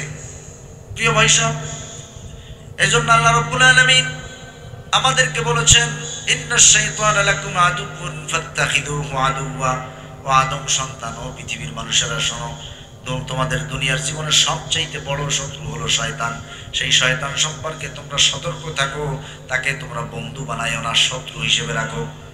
বলে, হুজুর, শয়তানকে বন্ধু বানায় কেমনে? শয়তান যে ওয়াসওয়াসাগুলি দেয় অন্যায় কর্মের, গুনাহের কাজের, ওই গুনাহের কাজের দিকে ধাবিত হওয়া মানে শয়তানকে বন্ধু হিসেবে গ্রহণ করে নেওয়া। তবে কোন কোন শয়তান কি কি ওয়াসওয়াসার দায়িত্ব পালন করে তার একটা বর্ণনা আপনাদেরকে আমি শোনাই। একটা শয়তান আছে, তার নাম হলো আল্লাহা। নাম কি? সবাই জবাব দেন। আপনারা কি ঘুমাই গেছেন? কে কে ঘুমাইছেন? হাত উঁচু করেন তো। না, চাচা না বুঝে হাত উঁচু করছেন। ঘুমাইলে আসলে হাত উঁচু করতেন। এই ব্যাপারে ছোট্ট একটা গল্প না বলে পারতেছি না, বলবো? একেবারে গল্প তো কিছুই বললাম না, 2-1টা তো বলা লাগে নাকি ভাই? তবে আমি চেষ্টা করি তাফসিরের ময়দানের হক আদায় করার, ওয়াজের ময়দানের হক আদায় করার। গল্প গুজব, গান, হাবিজাবি, ঠাট্টা বিদ্রুপ, পিটে উঠে এগুলি করার চেষ্টা করি না, কারণ আল্লাহ পাকের কাছে এর প্রতিটা মুহূর্তের জন্য আমাকে জবাব দিতে হবে। প্রিয় ভাই সব, ছোট্ট একটি গল্প বলি। কারণ কি, আমরা যখন বিরিয়ানি খাইতে খাইতে এক সময় আর গালটাল কেমন আড়াই আসে, তখন একটু সালাদ খাইলে আবার নতুন করে খাওয়ার আগ্রহ তৈরি হয়। তো তাফসিরের ময়দানে দুই একটা গল্প টল্প সালাদের মতো কাজ করে। এই জন্য ছোট্ট একটা গল্প বলি। এক মাহফিলে এক শ্রোতা ঘুমাচ্ছে, বক্তা কালেকশন করতেছে। অনেক মাহফিলে কালেকশন হয় না, কালেকশন করতেছে। তো উনি বক্তা সাহেব বলছেন, কোন আল্লাহর বান্দা 3 লক্ষ টাকা দান করবেন, দাঁড়ান একটু দাঁড়ান। যেই কইছে দাঁড়ান, সেই ওই লোকের ঘুম ভেঙে গেছে। উনি ভাবছে আমারে মনে হয় দাঁড়াইতে কইছে, এখন উনি দাঁড়ায় গেছে। দাঁড়াইলে বক্তা তো সমানে তার জন্য দোয়া করতেছে, আল্লাহ তোমার এই বান্দা 3 লক্ষ টাকা দান করবে, আল্লাহ তুমি তার দান কবুল করে নাও, তার আপনজন যারা মারা গেছে জান্নাতবাসী করো, এইটা সেইটা, মানে হাজারো দোয়া। ওই লোক তখন আম্মু যে আমি 3 লক্ষ টাকা দিব কোন জায়গা থেকে, হুজুর আমারে দাঁড়াইতে কইয়া কি একটা বেয়াকুব বানাইল। তখন সে বসে পড়ছে, বসে পড়িয়া তার পাশে যে লোক আছে তারা বলতেছে, ভাই এই হুজুর কি কোনো কাজের কাজ করলো? আমি 3 লক্ষ টাকা দিতে পারবো কিনা, সামর্থ্য আছে কিনা জানি না, আন্দাজে আমারে দাঁড়াইয়া দোয়া করতেছে। ওই লোক বলতেছে, বেটা বেয়াকুল তো তুই, বেয়াকুল হুজুর না, তুই দাঁড়াইলি কেন? কেউ তো দাঁড়ায় নাই। কয় হুজুর তো কইলো দাঁড়ান একটু দাঁড়ান। কয় যে হুজুর বলছে যে 3 লক্ষ টাকা দান করবেন, সে দাঁড়ান একটু দাঁড়ান। কয় ও তাইলে আমি ঘুমছিলাম, আমি আগের টুক শুনি নাই। গল্পটা কেন বলছি? যারা মাহফিল ময়দানে ঘুমায় ঝিমায়, তারা অর্ধেক শোনে আর অর্ধেক শোনে না। পরের দিন যে সকালবেলা চার দোকানে ঠ্যাঙের উপরে পাও থই, ঠ্যাঙের উপর পাও থাও বোঝেন তো, ঠ্যাঙের উপর পাও থইয়া এবার চায় চুমুক দেয় আর গল্প দেয়, কালকে ওয়াজে এইটা বলছে হুজুর। দেখা যায় যে ওজা বলতেছে তার সাথে বাস্তবতার ওয়াজের ময়দানের মিল নাই। এই জন্য আমি বলছি যে কেউ ঘুমাইয়েন না। কথা বুঝতে পারছেন কিনা প্রিয় ভাই সব? আসুন, খুব মজার কিছু কথা আপনাদেরকে বলবো। এই যে রমজান মাস আসতেছে, কোরআনের মাস, আমাদের এখন থেকে রমজানের প্রস্তুতি নেওয়া দরকার। আমরা এমন কপাল পোড়া মুসলমান, আমরা এগুলি জানিও না। আল্লাহর নবী রমজান, রজব, শাবান, রমজান, এই 3 মাস বাদে বছরের বাকি সারাটা মাস, সারাটা সময় তিনি দোয়া করতেন, আল্লাহুম্মা আহইনি মা কানাতিল হায়াতু খায়রুল লি ফি দীনি ওয়া মাআশি। আল্লাহ আমার বেঁচে থাকা ইসলামের জন্য যদি কল্যাণকর হয় তাইলে বাঁচাই রাখো। আমি বেঁচে থাকলাম, ইসলামের কোনো লাভ হইল না, এমন হায়াত আমি তোমার কাছে চাই না। এটা নবীজির দোয়া ছিল সারা বছরের। অথচ যেই রজব মাসের চাঁদ উঠত, রজব মাস শুরু হতো, সঙ্গে সঙ্গে আল্লাহ নবী ওই দোয়াটা বন্ধ করে এইবার দোয়া পড়তেন, আল্লাহুম্মা বারিক লানা ফি রজব ওয়া শাবান ওয়া বাল্লিগনা রমাদান। আল্লাহ আমার হায়াতকে রমজান পর্যন্ত বাড়ায়া দাও। সুবহানাল্লাহ। আল্লাহ নবীর সাহাবাদের ব্যাপারে বর্ণনা এসেছে, কানু ইয়াদউনাল্লাহ সিত্তাতা আশহুরিন আইয়ুবাল্লিগাহুম রমাদান। সাহাবায়ে কেরাম রমজানের 6 মাস আগে থেকে দোয়া শুরু করতেন। আমরা কি দোয়া করি? আমরা কি কপাল পোড়া মুসলমান সেজেছি, মাহে রমজানের কোনো প্রস্তুতি আমাদের মধ্যে নাই। এই রমজানে আমি গত রমজানের চাইতে বেশি ইবাদত করব, বেশি রাত জাগবো। আমি আমার জীবনে ইতিকাফ করতে পারলাম না, ইতিকাফ করব। এই রমজানে আমি প্রতিটি দিন কোরআন পড়বো, এরকম কোনো পরিকল্পনা নাই। রমজানের পরিকল্পনা বলতে আমাদের যা আছে তা হলো, রোজার 6-7 দিন আগে 3 কেজি ছোলা কিনবো, 2 কেজি বেসন আর 4 কেজি সয়াবিন তেল। এই হলো আমাদের রমজানের প্রস্তুতি। কত বড় কপাল পোড়া মানুষ আমরা। আমি তো দেখি আপনাদের এলাকায় কি হয় আপনারা ভালো বলতে পারবেন। আমি তো দেখি রমজান মাসে খাওয়া দাওয়া একটু কম, যেহেতু দিনের বেলায় খাওয়া দাওয়ার ঝামেলা নাই।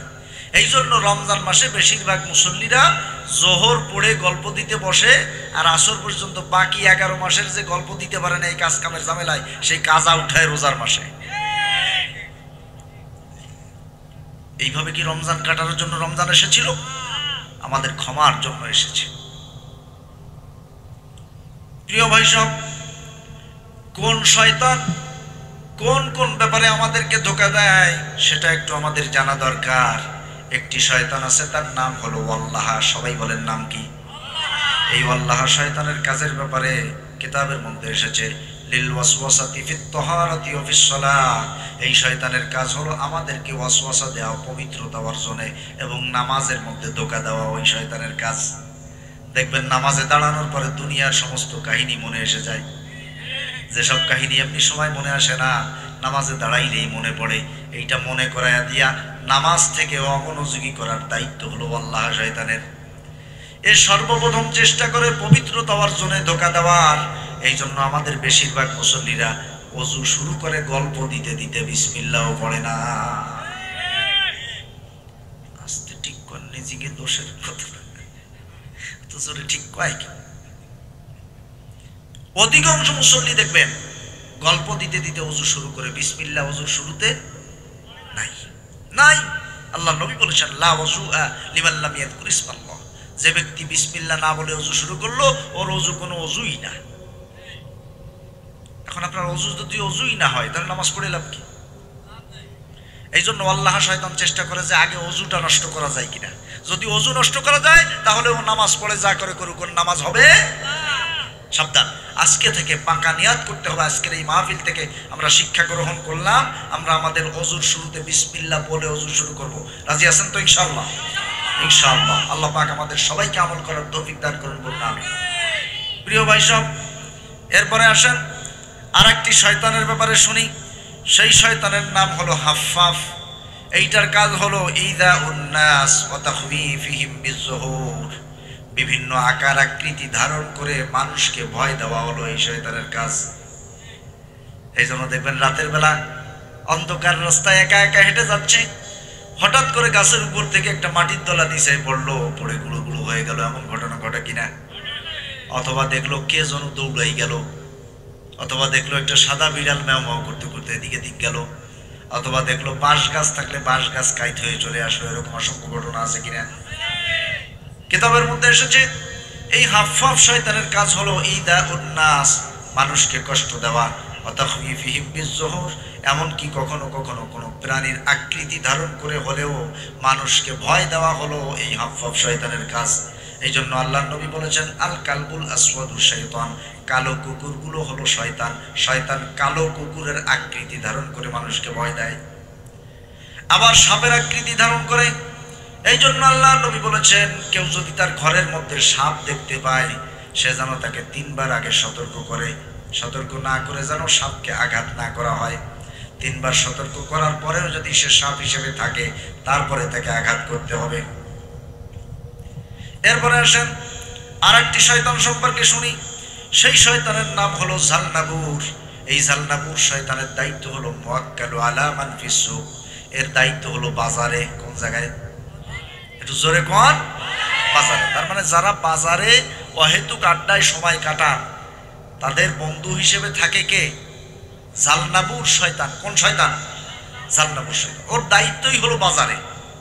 ও বাজারে যাইয়া যেখানে আড্ডা আছে সেখানে একজনকে দিয়ে একটা মিথ্যা গল্প, বানোয়াট কথা, অশ্লীল কথাবার্তা, গালাগালি, ফালাফালি, হাজারো অন্যায়ের কাজ ওখানে বসায় বসায় করতে থাকে।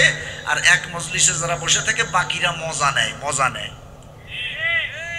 আর জালনাবুর শয়তান সবাই রে খোঁজাইতে থাকে, নে মজা নেই, আর সবাই আমল নামা ভারী কর, জাহান্নামে যাওয়ার জন্য তোদের এই আমলগুলি যথেষ্ট হয়ে যাবে। ও মুসলমান, এখনো যদি সতর্ক না হই তাহলে প্রতিটি শয়তান, শয়তানের যত সন্তানাদি আছে প্রতিটি পদে পদে আমাদেরকে ক্ষতি করতেছে। আমরা যদি সতর্ক না হই, শয়তানের আক্রমণ থেকে যদি নিজেদেরকে বাঁচানোর চেষ্টা না করি তাহলে এক সময় গিয়ে দেখব জীবনের সব বৃথা হয়ে গেল, আমি একজন জাহান্নামের আসামি হয়ে হাজির হলাম। কথা বুঝতে পারতেছেন? আলোচনা কি ভালো লাগতেছে? আপনারা কি শুনতে অভ্যস্ত তা তো আমি জানি না। প্রিয় ভাই সব, আসুন জীবনের প্রয়োজনীয় কিছু কথা শুনি। আরেকটি শয়তান, তার নাম হলো আবিয়াত। এই আবিয়াত শয়তানের কাজ হলো লিল ওয়াসওয়াসাতি ইলাল আম্বিয়া, এই পৃথিবীর সমস্ত নবী রাসূলদেরকে ধোঁকা দেওয়া। একদিন হযরত জিবরিল আমিন হযরত মুসা আলাইহিস সালামের সঙ্গে সাক্ষাতের জন্য এলেন। এসে দেখলেন মুসা আলাইহিস সালাম নামাজ আদায় করতেছেন আর পাশেই শয়তান বসে আছে। হযরত জিবরিল আমিন জিজ্ঞাসা করলেন, শয়তান, মুসা তো আল্লাহর একজন নবী, নবীর পাশে কেন তুই বসা? শয়তান বলতেছে, আমি অপেক্ষায় আছি নবী যখন নামাজ শেষ করবে তাকে একটু ওয়াসওয়াসা দিব। হযরত জিবরিল বললেন, আল্লাহর একজন নবী মুসাকেও তুই ওয়াসওয়াসা দিতে ছাড়বি না? শয়তান বলল, মুসার বাপ আদম রে ছাড়ি নাই, আর মুসা তো তার সন্তান। আদম রে আমি জান্নাতের মধ্যে ওয়াসওয়াসা দিয়া আল্লাহর নিষিদ্ধ গাছের ফল খাওয়াইছি। তা আদম তো ছিল মুসার বাপ, যার বাপ রে ছাড়লাম না তার ছেলেরে ছেড়ে দেব? প্রিয় ভাই সব, আপনারা বলতে পারেন এই পৃথিবীতে এখন নবী রাসূলরা নাই, তাহলে আবিয়াত শয়তানের হয়তো আর কোনো কাজ নাই। না না, তার কাজ হলো লিইসারাতিল গদাব, পৃথিবীর মানুষকে রাগায়া দেওয়া, রাগান্বিত করে দেওয়া। কারণ মানুষকে রাগায় দিতে পারলেই একটা না একটা দুর্ঘটনা ঘটানো যায়, কথা বলেন ঠিক কিনা? রাগের মাথায় মানুষ অশ্লীল ভাষা ব্যবহার করে, এই অশ্লীল ভাষার থেকে গ্যাঞ্জাম শুরু হয়, এই গ্যাঞ্জাম থেকে মার্ডারও হতে পারে, পারে কিনা? এই জন্য মানুষকে রাগায়া দেওয়া হলো এই আবিয়াত শয়তানের কাজ। মাথায় যখনই রাগ এসে যাবে সঙ্গে সঙ্গে আল্লাহ নবী যেই পদ্ধতি শিখিয়েছেন সঙ্গে সঙ্গে পড়তে হবে আউযু বিল্লাহি মিনাশ শাইতানির রাজিম। এরপরে দাঁড়ানো যদি থাকেন বসে পড়তে হবে, বসা থাকলে শুয়ে পড়তে হবে। এরপরেও যদি রাগ না কমে তাহলে অজু করতে হবে। অজু করে 2 রাকাত নামাজ আদায় করতে হবে। অজু করবেন কি দিয়া? একটু জবাব দেন। পানি দিয়ে। দেখেন, শয়তানকে আল্লাহ সৃষ্টি করেছেন আগুন দিয়া। কি দিয়া? শয়তান তো জিন জাতি। কোরআনে এসেছে কানা মিনাল জিন্নি ফাফাসাকা আন আমরি রাব্বিহি। এই জিন জাতি হলো শয়তান। তো জিন জাতি আল্লাহ সৃষ্টি করেছেন আগুন দিয়া। কোরআনে আসছে, হাদিসে আসছে ওয়াখালাকাল জান্না মিন মারিজিম মিন নার। তো আগুন ঠান্ডা হয় কিসে? পানিতে। এই জন্য যখনই রাগ হবে, রাগ তো শয়তানের পক্ষ থেকে আসে, তো আগুনের পক্ষ থেকে রাগ আসছে, আপনি ওযু করবেন পানি দিয়া, ওই পানি লাইগা আগুন ঠান্ডা হয়ে যাবে। সুবহানাল্লাহ। কিন্তু আমরা তো এসব পদ্ধতির ধারে কাছেও নাই। আমার রাসূল শিখালেন সেসব আমলের ধারে কাছেও নাই। আমরা খালি ওয়াজের মাঠে যাব আর অমুকের উদ্ধার করব, তমুকের উদ্ধার করব, নারায়ে তাকবীর আল্লাহু আকবার দিয়ে দিয়ে ফাটাই দিয়ে। কালকে ওয়াজ ভাই কোপাইছে হুজুর, ঝাড়া কোপান। বলে তুমি কি শিখছো কালকের ওয়াজ থেকে? আরে দূর, তুমি ওসব শেয়ারটিয়া বাদ দাও দি, কালকে ওয়াজ কিন্তু একের কোপান হয়েছে। ও মুসলমান, এরকম হাজার ওয়াজ আমার জীবনের উপর দিয়ে চলে গেল, আমি কিছু শিখতে পারলাম না। লাভটা কি বলেন? লাভটা কি বলেন? আজকের এই ওয়াজের প্রতিটি কথা আমরা আমল হিসেবে বাস্তব জীবনে গ্রহণ করে তারপরে বাড়িতে যাবো। রাজি আছেন তো ইনশাআল্লাহ? প্রিয় ভাই সব, আর একটি শয়তান আছে, সেইটা হলো শয়তানের মেয়ে, তার নাম হলো লাকিস বিনতে ইবলিস। কিতাবের মধ্যে এসেছে এইটা হলো ইবলিসের মেয়ে। এই লাকিসের কাজ হলো সমকামিতা তৈরি করে দেওয়া, পুরুষে পুরুষে জেনা ব্যভিচার, মহিলায় মহিলায় জেনা ব্যভিচার। আমি বড় অবাক হয়েছি কিতাব পড়তে গিয়া। এই তথ্যগুলি যখন পড়লাম অবাক হলাম যে শয়তানের একটা কন্যা লাকিস, তার কাজ হলো সমকামিতা তৈরি করা। এমন একটা শয়তানের কন্যা আমাদের দেশে কিছু বছরের জন্য দায়িত্বে ছিল, যে শিক্ষা প্রতিষ্ঠানে পাঠ্যপুস্তকের মধ্যে ট্রান্সজেন্ডারের নামে এই অপকর্ম ঢুকাইয়া দেওয়ার চেষ্টা করেছিল। কথা বলেন ঠিক কিনা? কেমনে মিলে গেল? শয়তানের যে মেয়েটা লাকিস সেইটাও মহিলা, আর ট্রান্সজেন্ডারের নামে এই অপকর্ম বাংলার ঘরে ঘরে পৌঁছায় দেওয়ার চেষ্টা করেছিল, সেইটাও মহিলা। এই শয়তানদের সাথে এত মিল কেমনে হয়? এত কিতাব পড়তে গেলে অবাক হয়ে যায়। কথা বলেন ঠিক কিনা? প্রিয় ভাই সব, আর একটি শয়তানের পরিচয় শুনবো, তার নাম হলো আওয়ার। এইটার দায়িত্ব হলো লিতাহরিকিশ শাহাওয়াতি লাদার রিজালি ওয়ান নিসা ওয়া দাফরিহিম লিযিনা। একজন অপরিচিত মহিলা, একজন যার সাথে যার দেখা দেওয়া জায়েজ নাই, এমন একজন মহিলাকে একজন পুরুষের প্রতি আকৃষ্ট করে দেওয়া, আর ওই পুরুষকে মহিলার প্রতি আকৃষ্ট করে দেওয়া, এভাবে করে ওয়াদাফরিহিম লিযিনা, এক পর্যায়ে গিয়া তাদেরকে দিয়ে জেনা করায়া দুজনকেই জাহান্নামী বানানোর দায়িত্ব হলো ওই শয়তানের। বলেন নাউযুবিল্লাহ। এই জন্য দেখবেন আমাদের পুরুষরা বা মহিলারা বলেন, সবার কথাই বলি, খালি আর পুরুষ আর মহিলা আলাদা করে লাভ নেই। আমরা পুরুষরা যদি বলি নিজের স্ত্রীকে সালাম দেয় না, লজ্জা করে, পাশের বাড়ির ভাবিরে খুব সুন্দর করে একটা সালাম দেয়, ভাবি আসসালামু আলাইকুম, অথচ ওর স্ত্রীকে সালাম দেয় না। যেখানে দিলে লাভ ছিল সেইখানে দেয়। আল্লাহ নবী বলেছেন, ইদা দাখালতাল বাইতা ফাসাল্লিম আলা আহলিক, যখন তুমি তোমার ঘরে ঢুকবা তোমার আহাল পরিবারকে সালাম দাও। লাভ কি? ইয়াকুন বারাকাতান আলাইক, আল্লাহ তাআলা সালামের জন্য তোমার পরিবারটা বরকত দিয়ে ভরে দিবেন। সুবহানাল্লাহ। আমরা এই ঘরে সালাম দেই না, লজ্জার চোটে আর বাঁচি না। ওরে আল্লাহ, বউরে সালাম দেওয়া যায়? হুজুর এটা একটা কথা কইলেন আপনি। না, বউরে দেবা কেন? সালাম দেবা হলো বিয়ে বাড়ি, বিয়ে খাইতে যাই এক বিয়ে নিতে, সালাম আলাইকুম বিয়ের সাহেব, সালাম দেবা ওই জায়গায়, এখানে দেবা কেন? মা বাবারা দেয় না, সন্তান। যেখানে দিলে বরকত ভরে যাবে সেখানে সালাম নাই। যেখানে দিলে বিএনপি সালাম দিলে কি হয়? সালাম দিয়ে কথা শুরু হয়, এরপরে মোবাইল নাম্বার নেই। এর নাম্বারটা একটু যদি দিতেন। হ্যাঁ, ওই সালাম কি সুন্নাত আদায়ের সালাম নাকি মোবাইল নাম্বার নেওয়ার সালাম?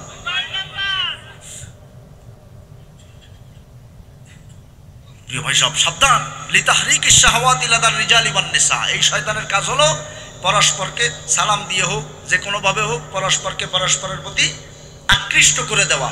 এরপরে ওয়াদাফরাহিম লিজ্জিনা, তাদেরকে দিয়ে জেনার মতো মারাত্মক জঘন্য অন্যায় কাজ করানো। শয়তান তার দায়িত্ব পালন করে যাচ্ছে, কিন্তু আমরা সতর্ক হচ্ছি না। এমনকি আমরা যখন নিজেদের ঘরের মধ্যে ঢুকি তখন বিসমিল্লাহ বলি। কয়জন আছে বিসমিল্লাহ বলে ঘরে ঢোকে? আল্লাহর নবী বলেছেন, যেই ব্যক্তি বিসমিল্লাহ না বলে তার ঘরের মধ্যে প্রবেশ করলো, শয়তান তার সঙ্গে সঙ্গে ঢুকে যায় আর বলে, আজকে আমি থাকার মতো একটা ঘর পেলাম। আর যদি বিসমিল্লাহ বলে ঘরের মধ্যে ঢুকে যায়, তাহলে শয়তান আর তার ঘরে প্রবেশ করতে পারে না, দৌড়াইয়া পালায়। আমি বলি, যারা বিসমিল্লাহ না বলে ঘরে ঢোকে, আপনার ঘর বানানোর সময় অর্ধেক খরচ কি শয়তানদের লোক? খরচ কার? খরচ আপনার। তা আপনি শয়তানের ঢুকতে দেন কেন আপনার ঘরে? আপনি একজন ইমানদার, একজন মুসলিম, কেন ঢুকতে দেন? একদিকে আপনি বিসমিল্লাহ না বলে শয়তানকে ঢুকার সুযোগ দিলেন, আর একদিকে আপনি আহাল পরিবারকে সালাম না দিয়া বরকত বন্ধ করে দিলেন। তাহলে কি হইল? বরকত আসা বন্ধ হয়ে গেল, শয়তান সাথে দৈনিক ঢুকলো। ঢুকতে ঢুকতে এইবার স্বামী স্ত্রীর মধ্যে দ্বন্দ্ব, মা বাবার সাথে সন্তানের দ্বন্দ্ব। শয়তান এরকম হাজারো অশান্তি ঘরের মধ্যে তৈরি করছে। এক সময় যখন অশান্তি আর সহ্য করতে পারে না, তখন পানির বোতল নিয়ে খালি দৌড়ে, হুজুর একটু ফু দেন, আগের বার যে সুরা দিয়েছেন সে সুরায় ধরে না, একটু বড় সুরা দিয়ে ফু দেন। গজব তো তুমি ঢুকাইছো, হুজুর ফু দিয়ে কয়দিনের গজব দূর করবে? রাগ করতেছেন আপনারা? আজকের থেকে ঘরের মধ্যে বিসমিল্লাহ বলে ঢুকবেন, শয়তান ঢুকতে পারবে না। সালাম দিবেন, আল্লাহর বরকত এসে ভরে যাবে। ফু লাগবে না, আপনার ঘরটা জান্নাতের বাগান হয়ে যাবে। প্রিয় ভাই সব, আর একটি শয়তান আছে, তার নাম হলো দিহার। এই দিহার শয়তানের কাজ হলো লিইযাইল মুমিনিনা ফিন নাওমি বিওয়াসিতাতিল আহলাম। ইমানদারদেরকে ভয়ঙ্কর ভয়ঙ্কর স্বপ্ন দেখায়া তাদেরকে আতঙ্কিত করা, টেনশনে রাখা, চিন্তায় দুশ্চিন্তায় ফেলে দেওয়া। এমন অনেক ভয়ঙ্কর স্বপ্ন আমরা দুঃস্বপ্ন দেখি, যেগুলি দেখার পরে মন মরা হয়ে যায়, দুশ্চিন্তায় পড়ে যায়। কথা বলেন ঠিক কিনা? এই কাজ হলো ওই দিহার শয়তানের কাজ। এই জন্য আল্লাহর নবী বলেছেন, যদি তোমরা কেউ কোনো ভয়ঙ্কর স্বপ্ন দেখো, ক্ষতিকর কোনো স্বপ্নে দেখো, তাহলে তোমার সুন্নতি নিয়ম হলো ঘুম ভাঙার সঙ্গে সঙ্গে উঠে বসে বাম দিকে হালকা একটু থুথু নিক্ষেপ করতে হবে, একটু থুথু ফেলতে হবে বাম দিকে। আবার ভাবি যদি বাম দিকে শোয়া থাকে, আপনি সুন্নাত আদায় করতে যাইয়া একেবারে কাঁচাই কুচাই গালের মধ্যে যা ছিল একবারে মাইরে দিলেন, সুন্নাত আদায় করতে যাইয়া ওয়াজিব তরক হয়ে গেল। এমন হয় না যেন না হয় যে এত খানিক মারছেন সুন্নাত আদায় করতে, ভাবি উঠে তো সুন্নাত আদায় করাই দিয়ে নি, ঘুম পড়েও শান্তি নেই, স্যাপ দিয়ে ভিজে ফেলেছ, স্বপ্নের কিছু না কয়ে। তাহলে কি হইলো? সুন্নাত আদায় করতে যাইয়া ফরজ তরক। এমন না, হালকা একটু থুতু দিতে হবে বাম দিকে। কোন দিকে? আমল করবেন তো নাকি? হ্যাঁ, অবশ্যই। ভয়ঙ্কর ক্ষতিকর দুশ্চিন্তার কোনো স্বপ্ন দেখলে ঘুম ভাঙার সাথে সাথে বাম দিকে হালকা একটু থুতু ফেলবেন।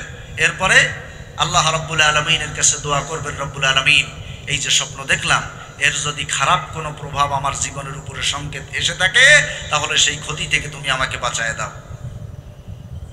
আর এই স্বপ্নের কথাটা যারে তারে বলে বেড়াবেন না।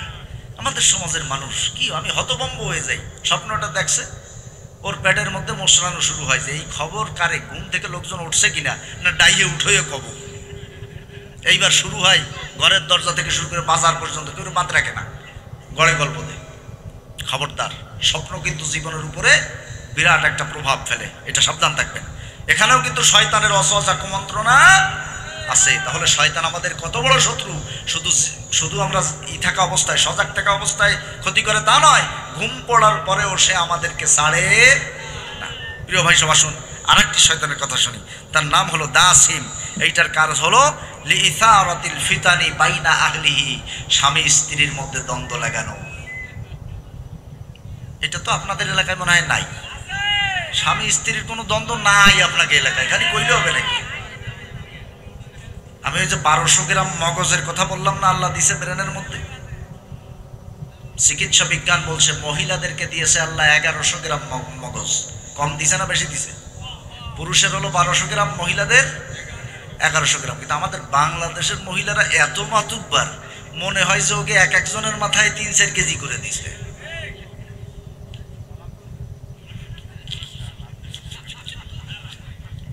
আর আমরা তো এমন এক বিপদে পড়ছি, আমরা বিয়ে করার পরে আমাদের মনে হয় যে আগে যা শিখছি টিকছি তা কোনো শেখার মধ্যে পড়ে না। বউতে কি কয়, তুমি কিচ্ছু বোঝো না। আমি এই পর্যন্ত জীবনটা এই পর্যন্ত হয়েছে কি বাতাসে, কিছু বুঝি না, সব উনি বোঝে। প্রিয় ভাই সব, এই যে যত কথাবার্তা হয় এগুলি সব ওই দাসেন শয়তানের ওয়াসওয়াসা। কেন? ও যদি স্বামী স্ত্রীর মধ্যে দ্বন্দ্ব লাগাতে পারে। মজার ঘটনা শোনেন, এই ঘটনাগুলি যে কিতাব থেকে আমি সংগ্রহ করেছি, মিশর আল আজহার বিশ্ববিদ্যালয়ের লাইব্রেরিতে অনলাইনে ঢুকে শয়তানের আহাল পরিবার সম্পর্কে সার্চ দিয়া এই কথাগুলি আমি বের করেছি। সেখানে লেখা আছে যে শয়তান এই লোকগুলিকে এক একজনের এক একটা দায়িত্ব দিয়া ছেড়ে দেয়। দেওয়ার পরে সন্ধ্যায় যখন সবাই যার যার কাজ কামের হিসাব হেড অফিসে এসে জমা দেয় যে আমি এইটা করছি এইটা করছি, তখন শয়তান সবাইকে বলে মা সনাতা শাইআন, তুমি তেমন কিছুই করতে পারো নাই। কিন্তু যে শয়তানটা এসে বলে যে আমি স্বামী স্ত্রীর মধ্যে ঝগড়া লাগাইছি, শয়তান সাথে সাথে উঠে তাকে কোলে নিয়ে নাচে আর বলে তুমিই তো কাজের কাজ করেছো, তুমিই কাজের কাজ করেছো। তাহলে শয়তান সবচেয়ে বেশি খুশি হয় স্বামী স্ত্রীর মধ্যে দ্বন্দ্ব লাগাতে পারলে। এই জন্য আজকে থেকে আমরা বাড়িতে স্বামী স্ত্রী মিলে একটা পাকা টার্গেট নিব যে যত যাই হোক আমরা আর জ্ঞানজাম বাঁধাবো না। দুইজনের মধ্যে পরামর্শ থাকবে যে যদি দেখো যে আমার রাগের মাত্রা বেশি, তুমি চুপ করে যাবা, জবাব দিবা না। আর যদি দেখি তোমার রাগের মাত্রা বেশি, তাহলে আমি চুপ করে যাব। তাহলে কি হবে? যদি একজনে বকর বকর করে তাতে কি জ্ঞানজাম হয়? জবাব না দিলে কতক্ষণ বলতে ইচ্ছে করে।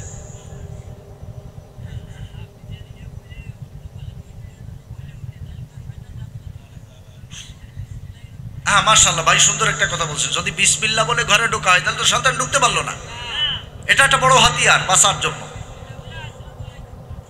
তারপরে সালাম দিতে হবে। যদি সালাম দিতে লজ্জা লাগে, আজকে মাহফিল থেকে যাই চোখ বুঝে সালাম দেবেন, চোখ বুঝে, এরকম চোখ বুঝে দিতে থাকবেন। যেদিন লজ্জা ভেঙে যাবে সেদিন থেকে চোখ মেলায় দিবেন, ভাইরে সালাম দিব আমার নবীর সুন্নাত, এতে লজ্জা কেন? প্রত্যেকটা জান্নাতে যাওয়ার কাজে আমাদের লজ্জা, আমি হিসাব করে দেখছি। জাহান্নামের যত কাজ আছে তাতে কোনো লজ্জা নেই। আমার নবীর জীবনী পড়েন, লজ্জা থাকবে না। হযরত আয়েশা সিদ্দিকা রাদিয়াল্লাহু তাআলা আনহা বলছেন যে আল্লাহর নবীকে আগে সালাম দেওয়ার জন্য আমরা দরজার আড়ালে পলায়ে থাকতাম, তারপরেও নবীকে আগে সালাম দিতে পারতাম না। তা আপনি সেই নবীর উম্মত না? আমি সেই নবীর উম্মত না?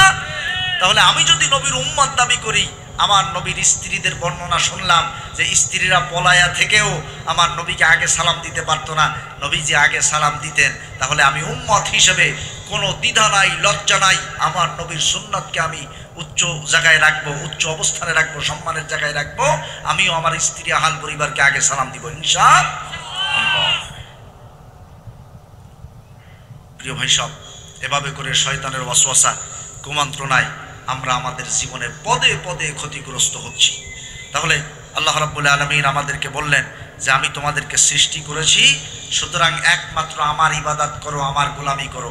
ইবাদত কাকে বলে এই ব্যাপারে দুই একটি কথা বলে আমি আলোচনা শেষ করব দুইটা কারণে। কারণ সাউন্ড সিস্টেমটা একটু দুর্বল হওয়ার কারণে গলার খবর হয়ে যাচ্ছে, প্রত্যেক রাত্রে তো চিল্লান লাগে। আর আরও একটা বিষয় হলো যে দীর্ঘ রাত করে ওয়াজ শোনার মধ্যে কোনো ফায়দা নাই। অল্প শুনলাম, সেটুকু যদি কিছু শিক্ষণীয় কথা শুনতে পারি, কিছু আমল যদি তার থেকে হয়, সেইটা কিন্তু লাভ। আর রাত 3টে পর্যন্ত জিমাইয়া শুনলাম, ঘুমাইয়া শুনে মাথায় যে সলে কিছু কইতে পারি না, বরং ওই দিন ফজরের নামাজও ওয়াজের চাপে শেষ। এরকম আজ করার দরকার নেই। তাহলে আল্লাহ ছাড়া অন্য যে ইবাদত আমরা করি সেটা কীরকম করি, দুই একটা দৃষ্টান্ত দিয়ে বুঝাই। আমাদের সমাজে যে বিয়ে শাদী হয় মুসলমানদের, এই বিয়ে কি এটা একটা ইবাদত না? এটা কার হুকুম? আল্লাহর হুকুম, রসুলের সুন্নাহ। বিয়ে কখনো ফরজ কখনো সুন্নাহ, এর মাসালার একটু ভিন্নতা আছে। যাই হোক, তো এই যে একটা আল্লাহ পাকের বিধান, এটাও আল্লাহর ইবাদত। আল্লাহ তাআলা এই পদ্ধতি দিয়েছেন, এই সিস্টেম দিয়েছেন, তাই এই সিস্টেম অনুযায়ী বিবাহ করা ইবাদত। আচ্ছা, বিয়ে বাড়ি, বিয়ে উপলক্ষে 3 দিন আগে থেকে সাউন্ড বক্স বাজানো, এটাও আল্লাহর ইবাদত না? তাহলে এটা রসুলের সুন্নাত মনে হয়। রসুল সাল্লাল্লাহু আলাইহি ওয়াসাল্লাম সাউন্ড বক্স বাজাইছেন না ধুম তারেক্কা বিয়ের আগে? তাহলে সাহাবারা বাজাইছেন, আপনি কেন বাজান? কথার জবাব দিতে হবে তো। আপনি কেন বাজাচ্ছেন? আপনি জানতেছেন এটা হারাম, এটা গুনাহের কাজ। ইমাম সাহেব যদি এসে বলে বাইরে বাপুরে এই কাজটা করেন না, এটা হারাম, এতে গুনাহ হবে, আপনি কি করবেন? শোনো ইমাম সাহেব, সব জায়গায় তো মশলা দিতে আসবে না, সামাজিকতা একটা ব্যাপার স্যাপার আছে। কথা বলেন। তাহলে আপনি ওখানে সমাজের ইবাদত করলেন। কার ইবাদত? সামাজিকতা। তাই আপনি সমাজের ইবাদত করলেন। এরপরে দেখেন বিয়ে বাড়িতে গেলেন, সেখানে একটা গেট ধরতে হবে। বরযাত্রী গেছে, একটা গেট ধরা লাগবে না? ফরজে কিফায়া, এটা না ধরলে কবিরা গুনাহ হবে। এ ব্যাপারে আয়াত নাজিল হইছে না যে একটা গেট ধরাই লাগবে বিয়ে বাড়ি। বরং যদি না ধরে তাহলে ছেলের বাপ হয়তো কইয়েই ফেলাবে, আমার ছেলেটার কি কোনো দাম নেই, এটা গেটও ধরলো না। আচ্ছা, এই গেটে যদি অন্তত তাগড়া 5টা 7টা আধা উলঙ্গ আগলা মাইয়ে না দাঁড়ায়, তাহলে কিন্তু এই বিয়ে কোনোভাবে সহি হবে না। এটা আপনাদের সামাজিক কিতাব। সমাজ আপনাদের উপরে এই চরম অপবাদ, অন্যায় গর্হিত কাজ চাপায়া দিয়েছে, আর আমরা সামাজিকতার অজুহাতে আমি আমার এই অন্যায়গুলি অবলীলায় করতেছি। এরপরে ভিতরে গেল, দেখেন এখান থেকে জেনা শুরু হলো, অন্যায় শুরু হলো। ভিতরে গেলাম, ছেলেটার বিবাহ শাদী হলো। হওয়ার পরে এবার খাওয়া দাওয়ার একটা ব্যাপার স্যাপার। খাওয়া দাওয়া হয়ে গেছে। ওই দিন ওই ছেলেটা তো আর হাত ধুইতে পারবে না, কারণ ওর হাতে কোনো বল নেই। যে ছেলেটা বিয়ে করতে গেছে ওই দিন কি সে হাত ধুইতে পারবে? না না, ওই দিন তার হাত একেবারে দুর্বল, কোনো শক্তিই নাই। ওই দিন হাত ধোয়াইতে, তাও যদি কোনো পুরুষ মানুষ হাত ধোয়াই দেয়, তাহলে এই বিয়ে সহি হবে না। হাত ধোয়াইতে আসবে, আবার আর 2টা আধা উলঙ্গ মেয়ে লোক। ভাই সব শোনেন, আপনারা তো হাসতেছেন, একটু বিবেক খাটাইয়া দেখেন না। আপনি আজকে এই অনুষ্ঠানে বৈধ পদ্ধতিতে একটা ইবাদত পালন করে এই ছেলেটাকে যে মেয়ের সঙ্গে বিবাহ দিলেন, সেই মেয়েটার সঙ্গে এখনো তার দেখাও হয় নাই। তার আগে আপনার সামাজিকতার নামে যেই মেয়ে 2টার সাথে তার দেখা দেওয়াও নাজায়েজ, তাদেরকে দিয়ে তার হাত কসলাইলেন। এই হাতটা কসলানোর সময় অত পুরুষ মানুষ, ওর শরীরের মধ্যে কি কোনো অনুভূতি আসে নাই? আপনার সন্তানটা বিবাহের মতো একটা ফরজ ইবাদতের মজলিস থেকে জেনার গুনাহ নিয়ে, অনুভূতি নিয়ে বাড়িতে আসলো। ভাইরে, আপনি যে আপনার সন্তানের জীবনে কত বড় ক্ষতি করলেন এই অনুষ্ঠানের নামে, এই সামাজিকতার নামে, এইটা আপনি কল্পনাও করেন নাই। কত বড় ক্ষতি যে করলেন। প্রিয় ভাই সব, এই যে কাজগুলি আমরা করতেছি অবলীলায়, কেন? মন চাইতেছে, তাই মনের মধ্যে আরাম লাগতেছে, মজা লাগতেছে। তাহলে যেখানে মনের চাহিদাকে প্রাধান্য দিচ্ছি সেখানে আমি মনের ইবাদত করতেছি, যেখানে সমাজের চাহিদা প্রাধান্য দিচ্ছি সেখানে সমাজের ইবাদত করতেছি। এই জন্য কিছু কিছু ক্ষেত্রে মসজিদে আল্লাহর ইবাদত, আর মসজিদের বাইরে সমাজে সমাজের ইবাদত। এইটা করলে চলবে না। আল্লাহ পাক বলেছেন সব জায়গায় ইবাদত হবে একমাত্র আল্লাহ। অর্থাৎ জীবনের প্রতিটি পদক্ষেপে আল্লাহ যা করলে সন্তুষ্ট হয় তাই করতে হবে, আল্লাহ যা করলে অসন্তুষ্ট হন তাই ছেড়ে দিতে হবে। রাগ করতেছেন নাকি আপনারা? ওই যে লোকজন যে আস্তে আস্তে ওঠা শুরু করছে, কি ব্যাপার, কি যে ওই যে বক্স টক্স নিয়ে একটু বেকায়দা কিছু কয়ে ফেলাইছি। আসলে যাক, শেষকালে তো অবভরে নিবানি, আমার এটি হওয়া উচিত হয়নি।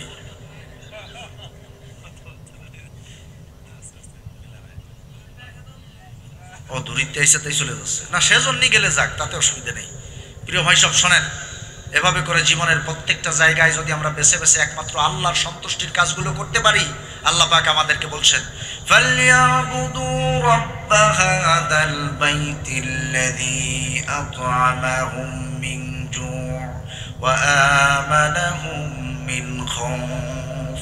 আল্লাহ পাক বলছেন, কাবা দেখায় দিয়া বলেছেন, এই কাবার রবের ইবাদত করো, এই ঘরের মালিকের ইবাদত যদি তোমরা করো, তাহলে তিনি তোমাদেরকে ক্ষুধায় খাদ্য দান করবেন, আর তোমাদের জীবনের সকল দুশ্চিন্তা ভয় ভীতির জায়গায় আল্লাহ পাক তোমাদের নিরাপত্তার ব্যবস্থা করবেন। বলেন সুবহানাল্লাহ। সুতরাং আজকে থেকে আল্লাহ তাআলা ছাড়া আর কারো ইবাদত, কারো খুশির জন্য আল্লাহর অবাধ্য হয়ে কোনো গুনাহের কাজ করব না।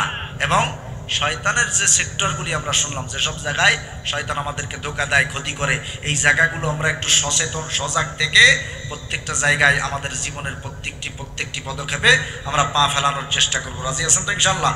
আল্লাহ রাব্বুল আলামিন আজকের এই সূরা ভাঙ্গা আলোচনা থেকে বক্তা এবং শ্রোতাদেরকে যতটুকু শিক্ষা গ্রহণ করলে আমরা লাভবান হতে পারবো, সেই শিক্ষা আল্লাহ গ্রহণ করার তৌফিক দান করুন। বলুন আমিন। ওয়া মা তৌফিক ইল্লা বিল্লাহ। আসসালামু আলাইকুম ওয়া রাহমাতুল্লাহি ওয়া বারাকাতুহু।